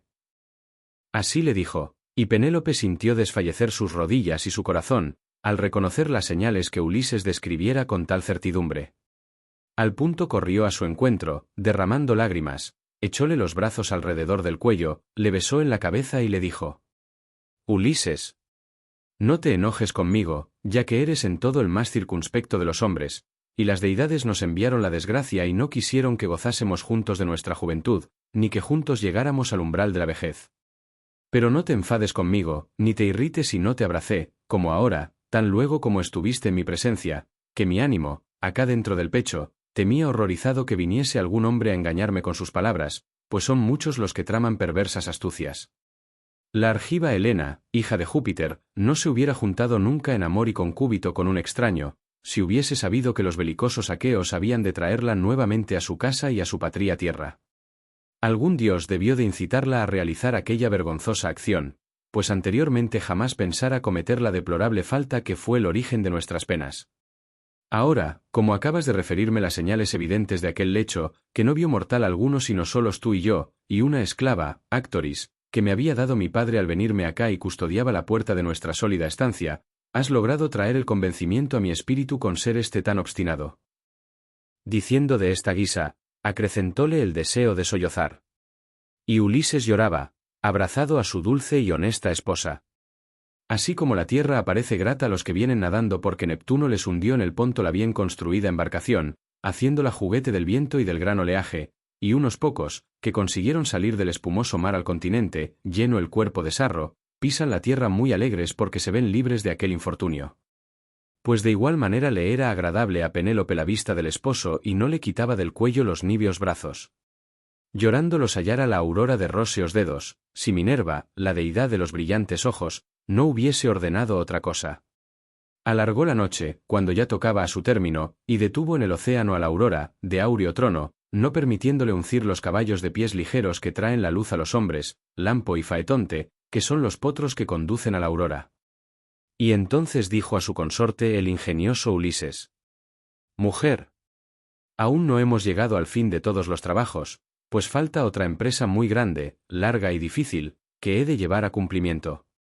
Así me lo vaticinó el alma de Tiresias el día que bajé a la morada de Plutón procurando la vuelta de mis compañeros y la mía propia. Mas, ea, mujer, vámonos a la cama para que, acostándonos, nos regalemos con el dulce sueño. Respondióle la discreta Penélope: Ulises, el lecho lo tendrás cuando a tu ánimo le plazca, ya que los dioses te hicieron tornar a tu casa bien construida y a tu patria tierra. Mas, puesto que pensaste en ese trabajo, por haberte sugerido su recuerdo alguna deidad, explícame en qué consiste, me figuro que más tarde lo he de saber y no será malo que me entere desde ahora. Respondióle el ingenioso Ulises: Desdichada, ¿por qué me incitas tanto, con tus súplicas, a que te lo explique? Voy a declarártelo sin omitir cosa alguna. No se alegrará tu ánimo de saberlo, como yo no me alegro tampoco, pues Tiresias me ordenó que recorriera muchas poblaciones, llevando en la mano un manejable remo, hasta llegar a aquellos hombres que nunca vieron el mar, ni comen manjares sazonados con sal, ni conocen las naves de encarnadas proas, ni tienen noticia de los manejables remos que son como las alas de los buques. Para ello me dio una señal muy manifiesta, que no te he de ocultar. Me mandó que, cuando encuentre otro caminante y me diga que llevo un aventador sobre el gallardo hombro, clave en tierra el manejable remo, haga al soberano Neptuno hermosos sacrificios de un carnero, un toro y un berraco, y vuelva a esta casa donde ofreceré sagradas hecatombes a los inmortales dioses que poseen el anchuroso cielo, a todos por su orden. Me vendrá más adelante y lejos del mar, una muy suave muerte, que me quitará la vida cuando ya esté abrumado por placentera vejez, y a mi alrededor los ciudadanos serán dichosos. Todas estas cosas aseguró Tiresias que habían de cumplirse. Repuso entonces la discreta Penélope. Ulises, si los dioses te conceden una feliz senectud, aún puedes esperar que te librarás de los infortunios. Así estos conversaban. Mientras tanto, Eurínome y el ama aparejaban el lecho con blandas ropas, alumbrándose con antorchas encendidas. En acabando de hacer la cama diligentemente, la vieja tornó al palacio para acostarse y Eurínome, la camarera, fue delante de aquellos, con una antorcha en la mano, hasta que los condujo a la cámara nupcial, retirándose enseguida. Y entrambos consortes llegaron muy alegres al sitio donde se hallaba su antiguo lecho. Entonces Telémaco, el boyero y el porquerizo dejaron de bailar. Mandaron que cesasen igualmente las mujeres, y se acostaron todos en el obscuro palacio. Después que los esposos hubieron disfrutado del deseable amor, se entregaron al deleite de la conversación. La divina entre las mujeres refirió cuanto había sufrido en el palacio al contemplar la multitud de los funestos pretendientes, que por su causa degollaban muchos bueyes y pingüis ovejas, en tanto que se concluía el copioso vino de las tinajas. Ulises, de jovial linaje, contó a su vez cuántos males había inferido a otros hombres y cuántas penas había soportado en sus propios infortunios. Y ella se holgaba de oírlo y el sueño no le cayó en los ojos hasta que se acabó el relato. Empezó por narrarle cómo venciera a los cícones, y le fue refiriendo su llegada al fértil país de los lotófagos, cuánto hizo el cíclope y cómo él tomó venganza de que le hubiese devorado despiadadamente los fuertes compañeros. Cómo pasó a la isla de Éolo, quien le acogió benévolo hasta que vino la hora de despedirle, pero el hado no había dispuesto que el héroe tornara aún a la patria y una tempestad lo arrebató nuevamente y lo llevó por el Ponto, abundante en peces, mientras daba profundos suspiros. Y cómo desde allí aportó a Telépilo, la ciudad de los lestrigones, que le destruyeron los bajeles y le mataron todos los compañeros, de hermosas grebas, escapando tan solo Ulises en su negra nave. Describióle también los engaños y múltiples astucias de Circe. Y explicóle luego cómo había ido en su nave de muchos bancos a la lóbrega morada de Plutón para consultar al alma del tebano Tiresias, y cómo pudo ver allí a todos sus compañeros y a la madre que lo dio a luz y que lo crió en su infancia. Como oyó más tarde el cantar de las sirenas, de voz sonora. Como pasó por las peñas erránticas, por la horrenda Caribdis y por la roca de Escila, de la cual nunca pudieron los hombres escapar indemnes. Como sus compañeros mataron las vacas del sol. Como el altisonante Júpiter hirió la velera nave con el ardiente rayo, habiendo perecido todos sus esforzados compañeros y librándose el de la perniciosa muerte.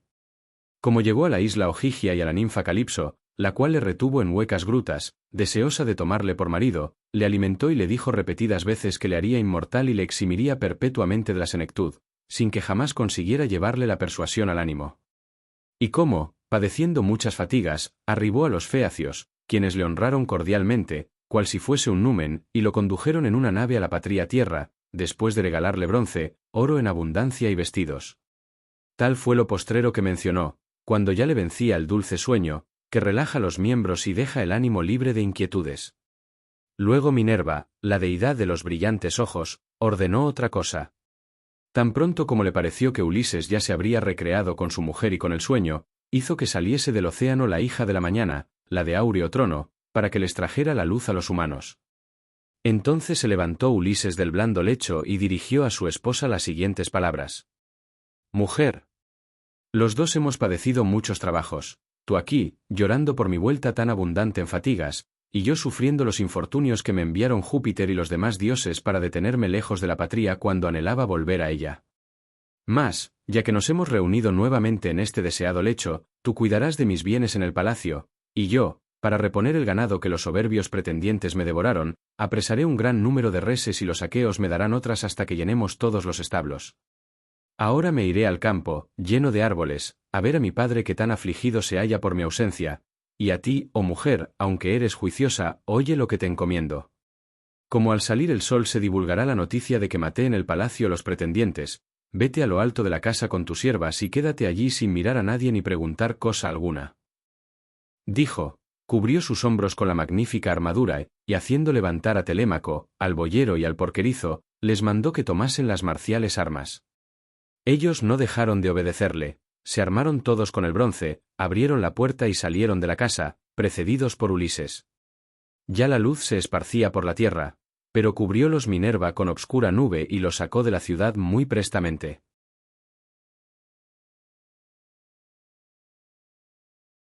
Canto 24. Las paces. El cilenio Mercurio llamaba a las almas de los pretendientes, teniendo en su mano la hermosa áurea vara con la cual adormece los ojos de cuantos quiere o despierta a los que duermen.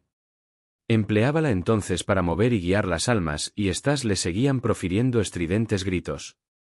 Como los murciélagos revolotean chillando en lo más hondo de una vasta gruta si alguno de ellos se separa del racimo colgado de la peña, pues se traban los unos con los otros, de la misma suerte, las almas andaban chillando, y el benéfico Mercurio, que las precedía, llevábalas por lóbregos senderos.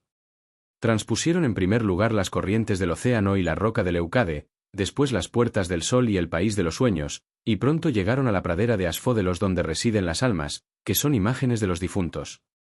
Encontraronse allí con las almas de Aquiles, hijo de Peleo, de Patroclo, del irreprochable Antíloco y de Ayax, que fue el más excelente de todos los dánaos, en cuerpo y hermosura, después del eximio Pelida.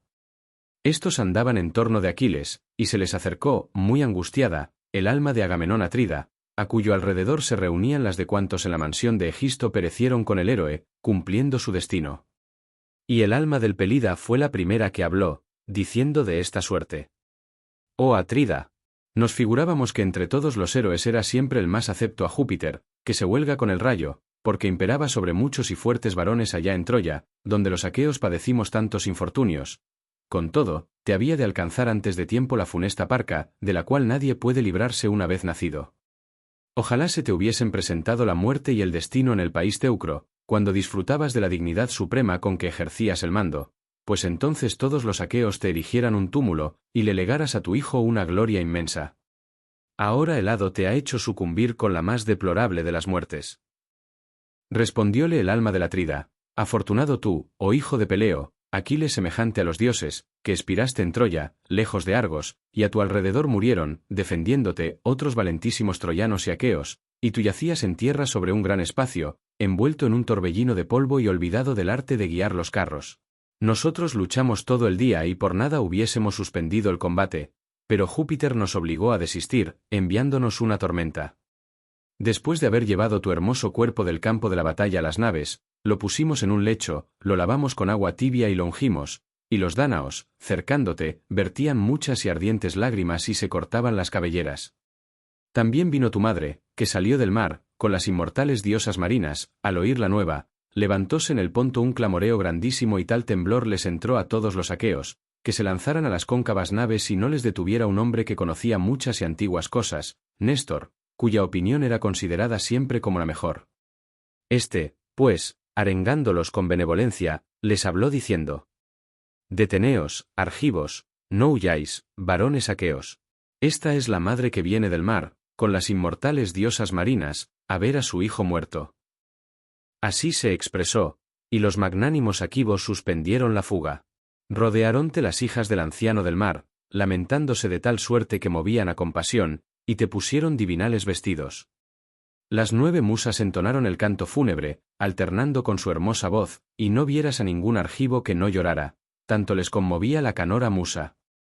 17 días con sus noches te lloramos, así los inmortales dioses como los mortales hombres, y al 18 te entregamos a las llamas, degollando a tu alrededor y en gran abundancia pingüis, ovejas y bueyes de retorcidos cuernos.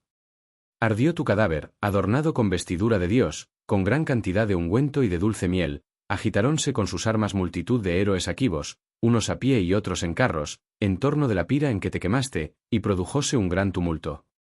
Después que la llama de Vulcano acabó de consumirte, oh Aquiles, y se mostró la aurora, recogimos tus blancos huesos y los echamos en vino puro y ungüento.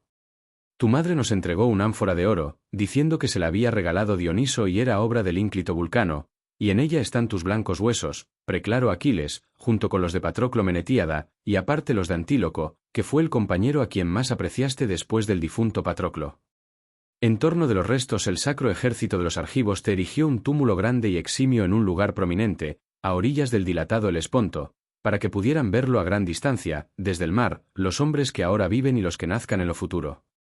Tu madre puso en la lid, con el consentimiento de los dioses, hermosos premios para el certamen que habían de celebrar los argivos más señalados. Tú te hallaste en las exequias de muchos héroes cuando, con motivo de la muerte de algún rey, se ciñen los jóvenes y se aprestan para los juegos fúnebres. Esto no obstante, te hubieses asombrado muchísimo en tu ánimo al ver cuán hermosos eran los que en honor tuyo estableció la diosa Tetis, la de los pies argénteos, porque siempre fuiste muy caro a las deidades. Así pues, ni muriendo has perdido tu nombradía, y tu gloriosa fama, oh Aquiles, subsistirá perpetuamente entre todos los hombres. Pero yo, ¿cómo he de gozar de tal satisfacción, si, después que acabé la guerra y volví a la patria, me aparejó Júpiter una deplorable muerte por la mano de Egisto y de mi funesta esposa? Mientras de tal modo conversaban, presentóseles el mensajero Argicida guiando las almas de los pretendientes a quienes matara Ulises. Ambos, al punto que los vieron, fuéronse muy admirados a encontrarlos. El alma del atrida Agamenón reconoció al hijo amado de Melaneo, al perínclito Anfimedonte, cuyo huésped había sido en la casa que éste habitaba en Ítaca, y comenzó a hablarle de esta manera. Anfimedonte, ¿qué os ha ocurrido, que penetráis en la obscura tierra tantos y tan selectos varones, y todos de la misma edad? Si se escogieran por la población, no se hallaran otros más excelentes. ¿Acaso Neptuno os mató en vuestras naves, desencadenando el fuerte soplo de terribles vientos y levantando grandes olas? ¿O quizás unos hombres enemigos acabaron con vosotros en el continente porque os llevabais sus bueyes y sus magníficos rebaños de ovejas o porque combatíais para apoderaros de su ciudad y de sus mujeres? Responde a lo que te digo, pues me precio de ser huésped tuyo. ¿No recuerdas que fui allá, a vuestra casa, junto con el deiforme Menelao, a exhortar a Ulises para que nos siguiera a Ilión en las naves de muchos bancos? Un mes entero empleamos en atravesar el anchuroso Ponto, y a duras penas persuadimos a Ulises, asolador de ciudades. Díjole a su vez el alma de Anfimedonte, Atrida gloriosísimo, rey de hombres Agamenón. Recuerdo cuanto dices, oh alumno de Júpiter, y te contaré exacta y circunstanciadamente de qué triste modo ocurrió que llegáramos al término de nuestra vida. Pretendíamos a la esposa de Ulises, ausente a la sazón desde largo tiempo, y ni rechazaba las odiosas nupcias ni quería celebrarlas, preparándonos la muerte y la negra parca, y entonces discurrió en su inteligencia este nuevo engaño. Se puso a tejer en el palacio una gran tela sutil e interminable, y a la hora nos habló de esta guisa: jóvenes, pretendientes míos. Ya que ha muerto el divinal Ulises, aguardad, para instar mis bodas, que acabe este lienzo, no sea que se me pierdan inútilmente los hilos, a fin de que tenga sudario el héroe Laertes en el momento fatal de la aterradora muerte. No se me vaya a indignar alguna de las aqueas del pueblo, si ve enterrar sin mortaja a un hombre que ha poseído tantos bienes. Así dijo, y nuestro ánimo generoso se dejó persuadir. Desde aquel instante, pasaba el día labrando la gran tela, y por la noche, tan luego como se alumbraba con las antorchas, deshacía lo tejido. De esta suerte logró ocultar el engaño y que sus palabras fueran creídas por los aqueos durante un trienio, mas, así que vino el cuarto año y volvieron a sucederse las estaciones, después de transcurrir los meses y de pasar muchos días, nos lo reveló una de las mujeres, que conocía muy bien lo que pasaba, y sorprendimos a Penélope destejiendo la espléndida tela. Así fue como, mal de su grado, se vio en la necesidad de acabarla. Cuando, después de tejer y lavar la gran tela, nos mostró aquel lienzo que se asemejaba al sol o a la luna, funesta deidad trajo a Ulises de alguna parte a los confines del campo donde el porquero tenía su morada. Allí fue también el hijo amado del divinal Ulises, cuando volvió de Pilos en su negra nave, concertándose para dar mala muerte a los pretendientes, vinieron a la ínclita ciudad, y Ulises entró el último, pues Telémaco se le anticipó algún tanto. El porquero acompañó a Ulises, y éste, con sus pobres harapos, parecía un viejo y miserable mendigo que se apoyaba en el bastón y llevaba feas vestiduras. Ninguno de nosotros pudo conocerle, ni aun los más viejos, cuando se presentó de súbito, y lo maltratábamos, dirigiéndole injuriosas palabras y dándole golpes. Con ánimo paciente sufría Ulises que en su propio palacio se le pegara e injuriara, mas apenas le incitó Júpiter, que lleva la égida, comenzó por quitar de las paredes, ayudado de Telémaco, las magníficas armas que depositó en su habitación, corriendo los cerrojos, y luego, con refinada astucia, aconsejó a su esposa que nos sacara a los pretendientes el arco y el blanquizco hierro a fin de celebrar el certamen que había de ser para nosotros, o infelices, el preludio de la matanza. Ninguno logró tender la cuerda del recio arco, pues nos faltaba mucha parte del vigor que para ello se requería. Cuando el gran arco iba a llegar a manos de Ulises, todos increpábamos al porquero para que no se lo diese, por más que lo solicitara, y tan solo Telémaco, animándole, mandó que se lo entregase. El paciente divinal Ulises lo tomó en sus manos, tendiólo con suma facilidad, e hizo pasar la flecha a través del hierro. Inmediatamente se fue al umbral, derramó por el suelo las veloces flechas, echando terribles miradas, y mató al rey Antínoe. Pero enseguida disparó contra los demás las dolorosas saetas, apuntando a su frente, y caían los unos en pos de los otros. Era evidente que alguno de los dioses le ayudaba, pues muy pronto, dejándose llevar de su furor, empezaron a matar a diestro y siniestro por la sala. Los que recibían los golpes en la cabeza levantaban horribles suspiros, y el suelo manaba sangre por todos lados. Así hemos perecido, Agamenón, y los cadáveres yacen abandonados en el palacio de Ulises, porque la nueva aún no ha llegado a las casas de nuestros amigos, los cuales nos llorarían después de lavarnos la negra sangre de las heridas y de colocarnos en lechos, que tales son los honores que han de tributarse a los difuntos. Contestóle el alma del Atrida: feliz hijo de Laertes, Ulises, fecundo en recursos, tú acertaste a poseer una esposa virtuosísima. Como la irreprochable Penélope, hija de Icario, ha tenido tan excelentes sentimientos y ha guardado tan buena memoria de Ulises, el varón con quien se casó virgen, jamás se perderá la gloriosa fama de su virtud y los inmortales inspirarán a los hombres de la tierra graciosos cantos en loor de la discreta Penélope. No se portó así la hija de Tíndaro, que, maquinando inicuas acciones, dio muerte al marido con quien se casara virgen, por lo cual ha de ser objeto de odiosos cantos, y ya ha proporcionado triste fama a las mujeres, sin exceptuar a las que son virtuosas. Así conversaban en la morada de Plutón, dentro de las profundidades de la tierra. Mientras tanto, Ulises y los suyos, descendiendo de la ciudad, llegaron muy pronto al bonito y bien cultivado predio de Laertes, que éste comprara en otra época después de pasar muchas fatigas. Allí estaba la casa del anciano, con un cobertizo a su alrededor a donde iban a comer, a sentarse y a dormir los siervos propios de aquel, siervos que le hacían cuantas labores eran de su agrado. Una vieja siciliana le cuidaba con gran solicitud allá en el campo, lejos de la ciudad. En llegando, pues, a tal paraje, Ulises les habló de esta manera a sus servidores y a su hijo. Vosotros, entrando en la bien labrada casería, sacrificad al punto el mejor de los cerdos para el almuerzo, y yo iré a probar si mi padre me reconoce al verme ante sus ojos, o no distingue quién soy después de tanto tiempo de hallarme ausente. Diciendo así, entregó las marciales armas a los criados. Fuéronse estos a buen paso hacia la casería y Ulises se encaminó al huerto, en frutas abundoso, para hacer aquella prueba. Y, bajando al grande huerto, no halló a Dolio, ni a ninguno de los esclavos, ni a los hijos de éste, pues todos habían salido a coger espinos para hacer el seto del huerto, y el anciano Dolio los guiaba. Por esta razón halló en el bien cultivado huerto a su padre solo, aporcando una planta. Vestía Laertes una túnica sucia, remendada y miserable, llevaba atadas a las piernas unas polainas de baqueta cosida para reparo contra los rasguños y en las manos guantes por causa de las zarzas, y cubría su angustiada cabeza con un gorro de piel de cabra. Cuando el paciente divinal Ulises le vio abrumado por la vejez y con tan grande dolor allá en su espíritu, se detuvo al pie de un alto peral y le saltaron las lágrimas. Después encontrábase indeciso en su mente y en su corazón, no sabiendo si besar y abrazar a su padre, contárselo todo y explicarle cómo había llegado al patrio suelo, o interrogarle primeramente con el fin de hacer aquella prueba. Tan luego como lo hubo pensado, parecióle que era mejor tentarle con burlonas palabras. Con este propósito fuese el divinal Ulises derecho al mismo, que estaba con la cabeza baja cavando en torno de una planta. Y, deteniéndose a su vera, hablóle así su preclaro hijo. Oh anciano, no te falta pericia para cultivar un huerto, pues en este se halla todo muy bien cuidado y no se ve planta alguna, ni higuera, ni vid, ni olivo, ni peral, ni cuadro de legumbres, que no lo esté de igual manera. Otra cosa te diré, mas no por ello recibas enojo en tu corazón, no tienes tan buen cuidado de ti mismo, pues no solo te agobia la triste vejez, sino que estás sucio y mal vestido.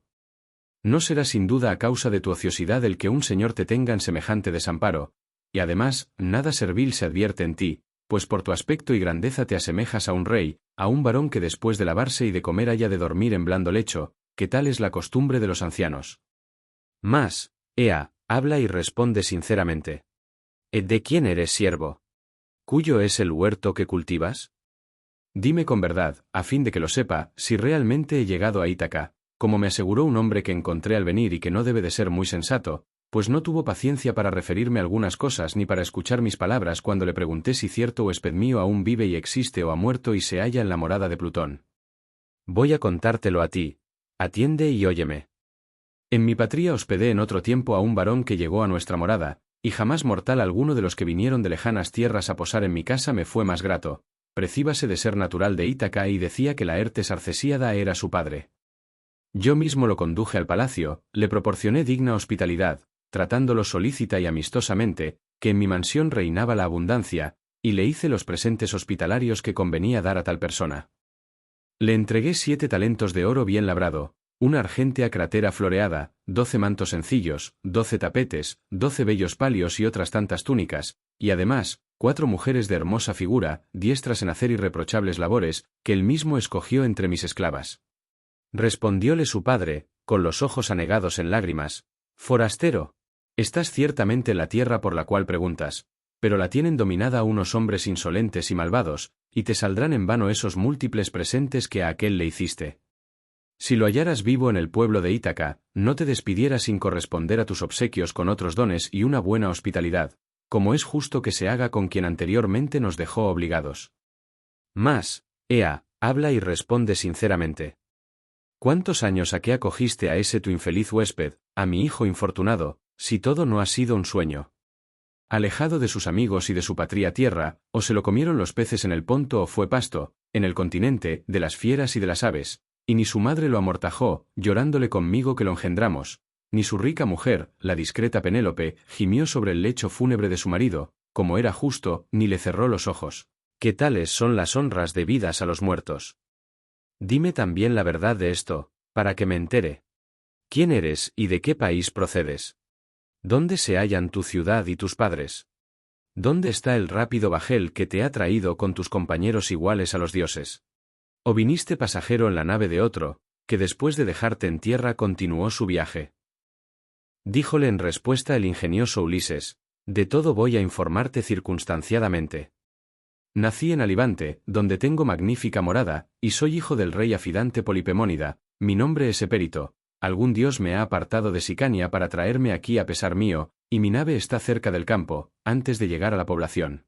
Hace ya 5 años que Ulises se fue de allí y dejó mi patria. Infeliz.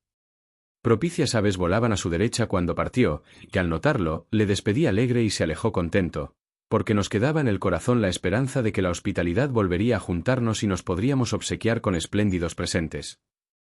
Tales fueron sus palabras, y negra nube de pesar envolvió a Laertes, que tomó ceniza con ambas manos y echóla sobre su cabeza cana, suspirando muy gravemente. Conmoviósele el corazón a Ulises, sintió el héroe aguda picazón en la nariz al contemplar a su padre, y dando un salto, le besó y le dijo: «Yo soy, oh padre, ese mismo por quien preguntas, que torno en el 20º año a la patria tierra. Pero cesen tu llanto, tus sollozos y tus lágrimas. Y te diré, ya que el tiempo nos apremia, que he muerto a los pretendientes en nuestra casa, vengando así sus dolorosas injurias y sus malvadas acciones». Laertes le contestó diciendo: «Pues si eres mi hijo Ulises que ha vuelto, muéstrame alguna señal evidente para que me convenza». Respondióle el ingenioso Ulises: «Primeramente vean tus ojos la herida que en el Parnaso me infirió un jabalí con su blanco diente, cuando tú y mi madre veneranda me enviasteis a Autólico, mi caro abuelo paterno, a recibir los dones que al venir acá prometió hacerme. Y, si lo deseas, te enumeraré los árboles que una vez me regalaste en este bien cultivado huerto, pues yo, que era niño, te seguía y te los iba pidiendo uno tras otro, y al pasar por entre ellos, me los mostrabas y me decías un nombre. Fueron 13 perales, 10 manzanos y 40 higueras, y me ofreciste, además, 50 liños de cepas, cada uno de los cuales daba fruto en diversa época, como que hay aquí racimos de uvas de todas clases cuando los hacen madurar las estaciones que desde lo alto nos envía Jove». Así le dijo, y Laertes sintió desfallecer sus rodillas y su corazón, reconociendo las señales que Ulises describiera con tal certidumbre. Echó los brazos sobre su hijo, y el paciente divinal Ulises trajo hacia sí al anciano, que se hallaba sin aliento. Y cuando Laertes tornó a respirar y volvió en su acuerdo, respondió con estas palabras: «Padre Júpiter, vosotros los dioses permanecéis aún en el vasto Olimpo, si es verdad que los pretendientes recibieron el castigo de su temeraria insolencia. Mas ahora teme mucho mi corazón que se reúnan y vengan muy pronto los itacenses, y que además envíen emisarios a todas las ciudades de los cefalenos». Respondióle el ingenioso Ulises: «Cobra ánimo y no te preocupes por tales cosas. Pero vámonos a la casa que se halla próxima a este huerto, que allí envié a Telémaco, al boyero y al porquerizo para que cuanto antes nos aparejen la comida. Pronunciadas estas palabras, encamináronse a la hermosa casería. Cuando hubieron llegado a la cómoda mansión, hallaron a Telémaco, al boyero y al porquerizo ocupados en cortar mucha carne y en mezclar el negro vino. Al punto la esclava siciliana lavó y ungió con aceite al magnánimo Laertes dentro de la casa, echándole después un hermoso manto sobre las espaldas. Y Minerva se acercó e hizo que le crecieran los miembros al pastor de hombres, de suerte que apareciese más alto y más grueso que anteriormente. Cuando salió del baño, admiróse Ulises de verle tan parecido a los inmortales númenes y le dirigió estas aladas palabras. «Oh padre, alguno de los sempiternos dioses ha mejorado a buen seguro tu aspecto y tu grandeza». Contestóle el discreto Laertes: «Ojalá me hallase, oh padre Júpiter, Minerva, Apolo, como cuando reinaba sobre los cefalenos y tomé a Nérico, ciudad bien construida, allá en la punta del continente. Sí, siendo tal, me hubiera encontrado ayer en nuestra casa, con los hombros cubiertos por la armadura, a tu lado y rechazando a los pretendientes, yo les quebrara a muchos las rodillas en el palacio y tu alma se regocijara al contemplarlo». Así estos conversaban. Cuando los demás terminaron la faena y dispusieron el banquete, sentáronse por orden en sillas y sillones. Y así que comenzaban a tomar los manjares, llegó el anciano Dolió con sus hijos, que venían cansados de tanto trabajar, pues salió a llamarlo su madre, la vieja siciliana, que los había criado y que cuidaba al anciano con gran esmero desde que él mismo llegara a la senectud. Tan pronto como vieron a Ulises y lo reconocieron en su espíritu, paráronse atónitos dentro de la sala, y Ulises les habló halagándolos con dulces palabras. «Oh anciano, siéntate a comer y cese tu asombro, porque mucho a que, con harto deseo de echar mano a los manjares, os estábamos aguardando en esta sala». Así se expresó. Dolió se fue derechamente a él con los brazos abiertos, tomó la mano de Ulises, se la besó en la muñeca, y le dirigió estas aladas palabras. «Amigo, como quiera que has vuelto nosotros que anhelábamos tu tornada, aunque ya perdíamos la esperanza, y los mismos dioses te han traído, salve, sé muy dichoso, y las deidades te concedan toda clase de venturas. Dime ahora la verdad de lo que te voy a preguntar, para que me entere. La discreta Penélope sabe ciertamente que te hallas de regreso, o convendrá enviarle un propio». Respondióle el ingenioso Ulises: «Oh anciano, ya lo sabe. ¿Qué necesidad hay de hacer lo que propones?». Así le habló, y Dolió fue a sentarse en su pulimentada silla. De igual manera se allegaron a Ulises los hijos de Dolió, le saludaron con palabras, le tomaron las manos y se sentaron por orden cerca de su padre. Mientras estos comían allá en la casa, fue la fama anunciando rápidamente por toda la ciudad la horrorosa muerte y el hado de los pretendientes. Al punto que los ciudadanos la oían, presentábanse todos en la mansión de Ulises, unos por este y otros por aquel lado, profiriendo voces y gemidos. Sacaron los muertos, y después de enterrar cada cual a los suyos y de entregar los de otras ciudades a los pescadores para que los transportaran en veleras naves, encamináronse al ágora todos juntos, con el corazón triste. Cuando hubieron acudido y estuvieron congregados, levantóse Eupites a hablar, porque era intolerable la pena que sentía en el alma por su hijo Antínoo, que fue el primero a quien mató el divinal Ulises. Y, derramando lágrimas, los arengó diciendo: «Oh amigos, grande fue la obra que ese varón maquinó contra los aqueos, llevóse a muchos y valientes hombres en sus naves y perdió las cóncavas naves y los hombres, y al volver ha muerto a los más señalados entre los cefalenos. Mas, ea, marchemos a su encuentro antes que se escape a Pilos o a la divina Élida, donde ejercen su dominio los epeos, para que no nos veamos perpetuamente confundidos.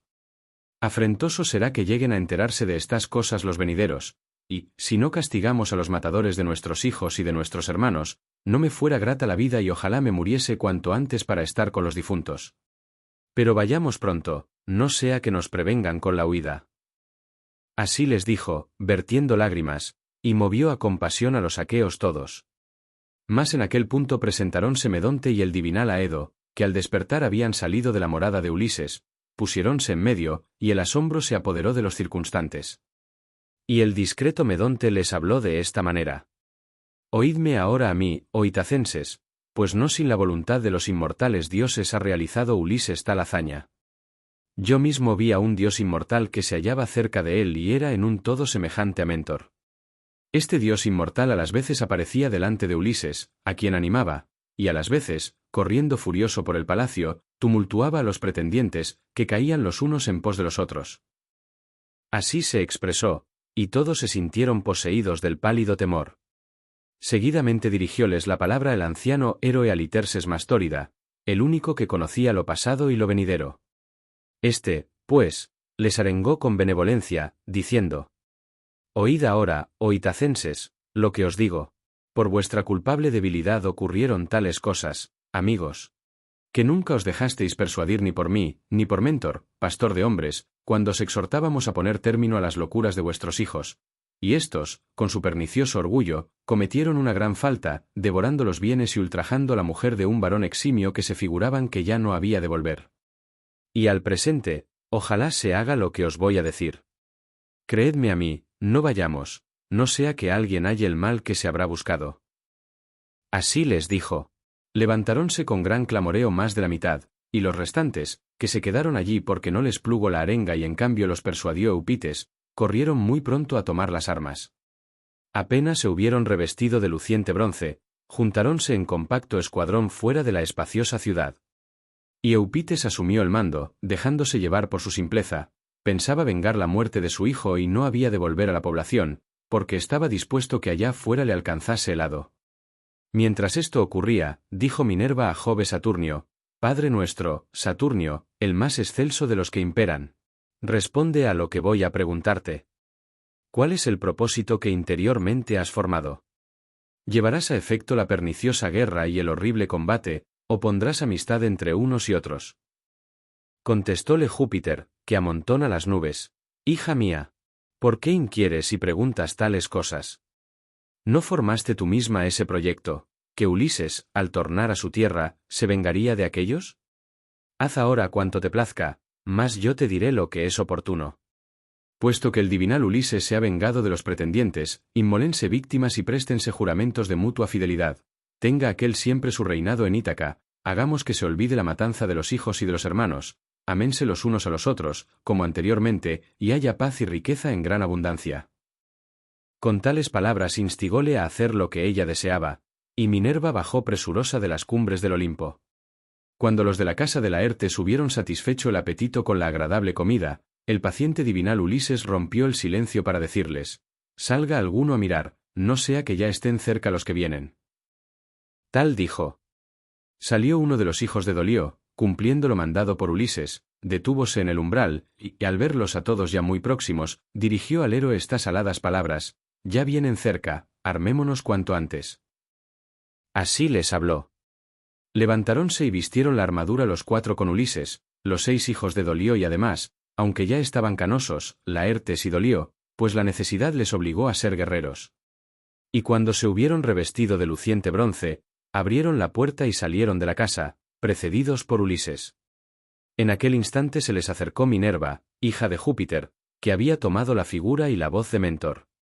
El paciente y divinal Ulises se alegró de verla y al punto dijo a Telémaco, su hijo amado: «Telémaco, ahora que vas a la pelea, donde se señalan los más eximios, procura no deshonrar el linaje de tus mayores, pues en seres forzados y valientes hemos descollado todo sobre la haz de la tierra».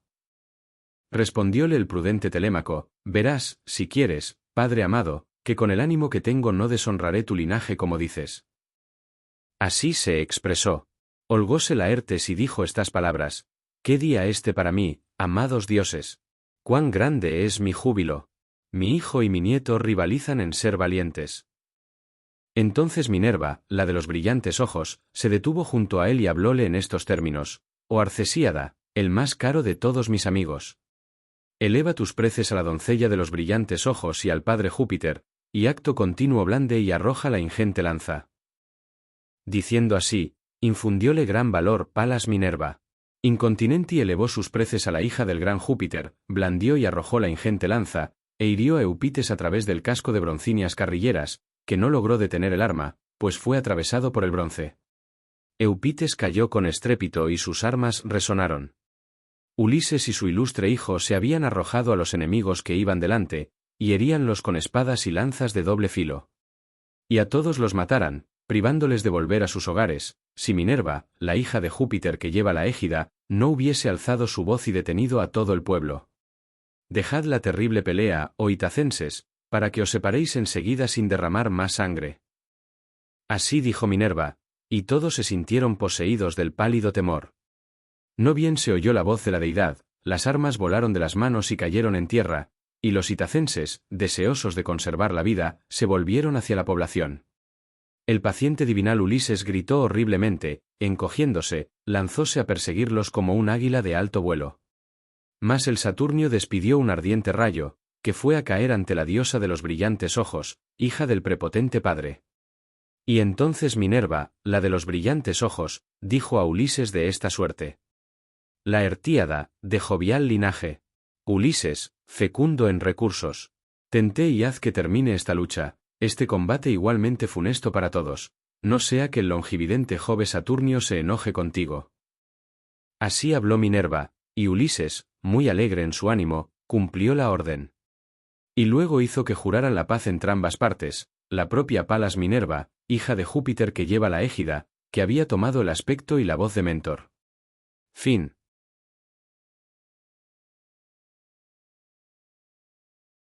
Gracias por llegar hasta el final de este viaje. Has caminado junto a héroes. Has escuchado palabras que han cruzado siglos para llegar hasta ti. Si estas historias han tocado tu espíritu, suscríbete y acompáñanos en las próximas aventuras. Porque mientras alguien las escuche, los ecos de estas epopeyas nunca se apagarán.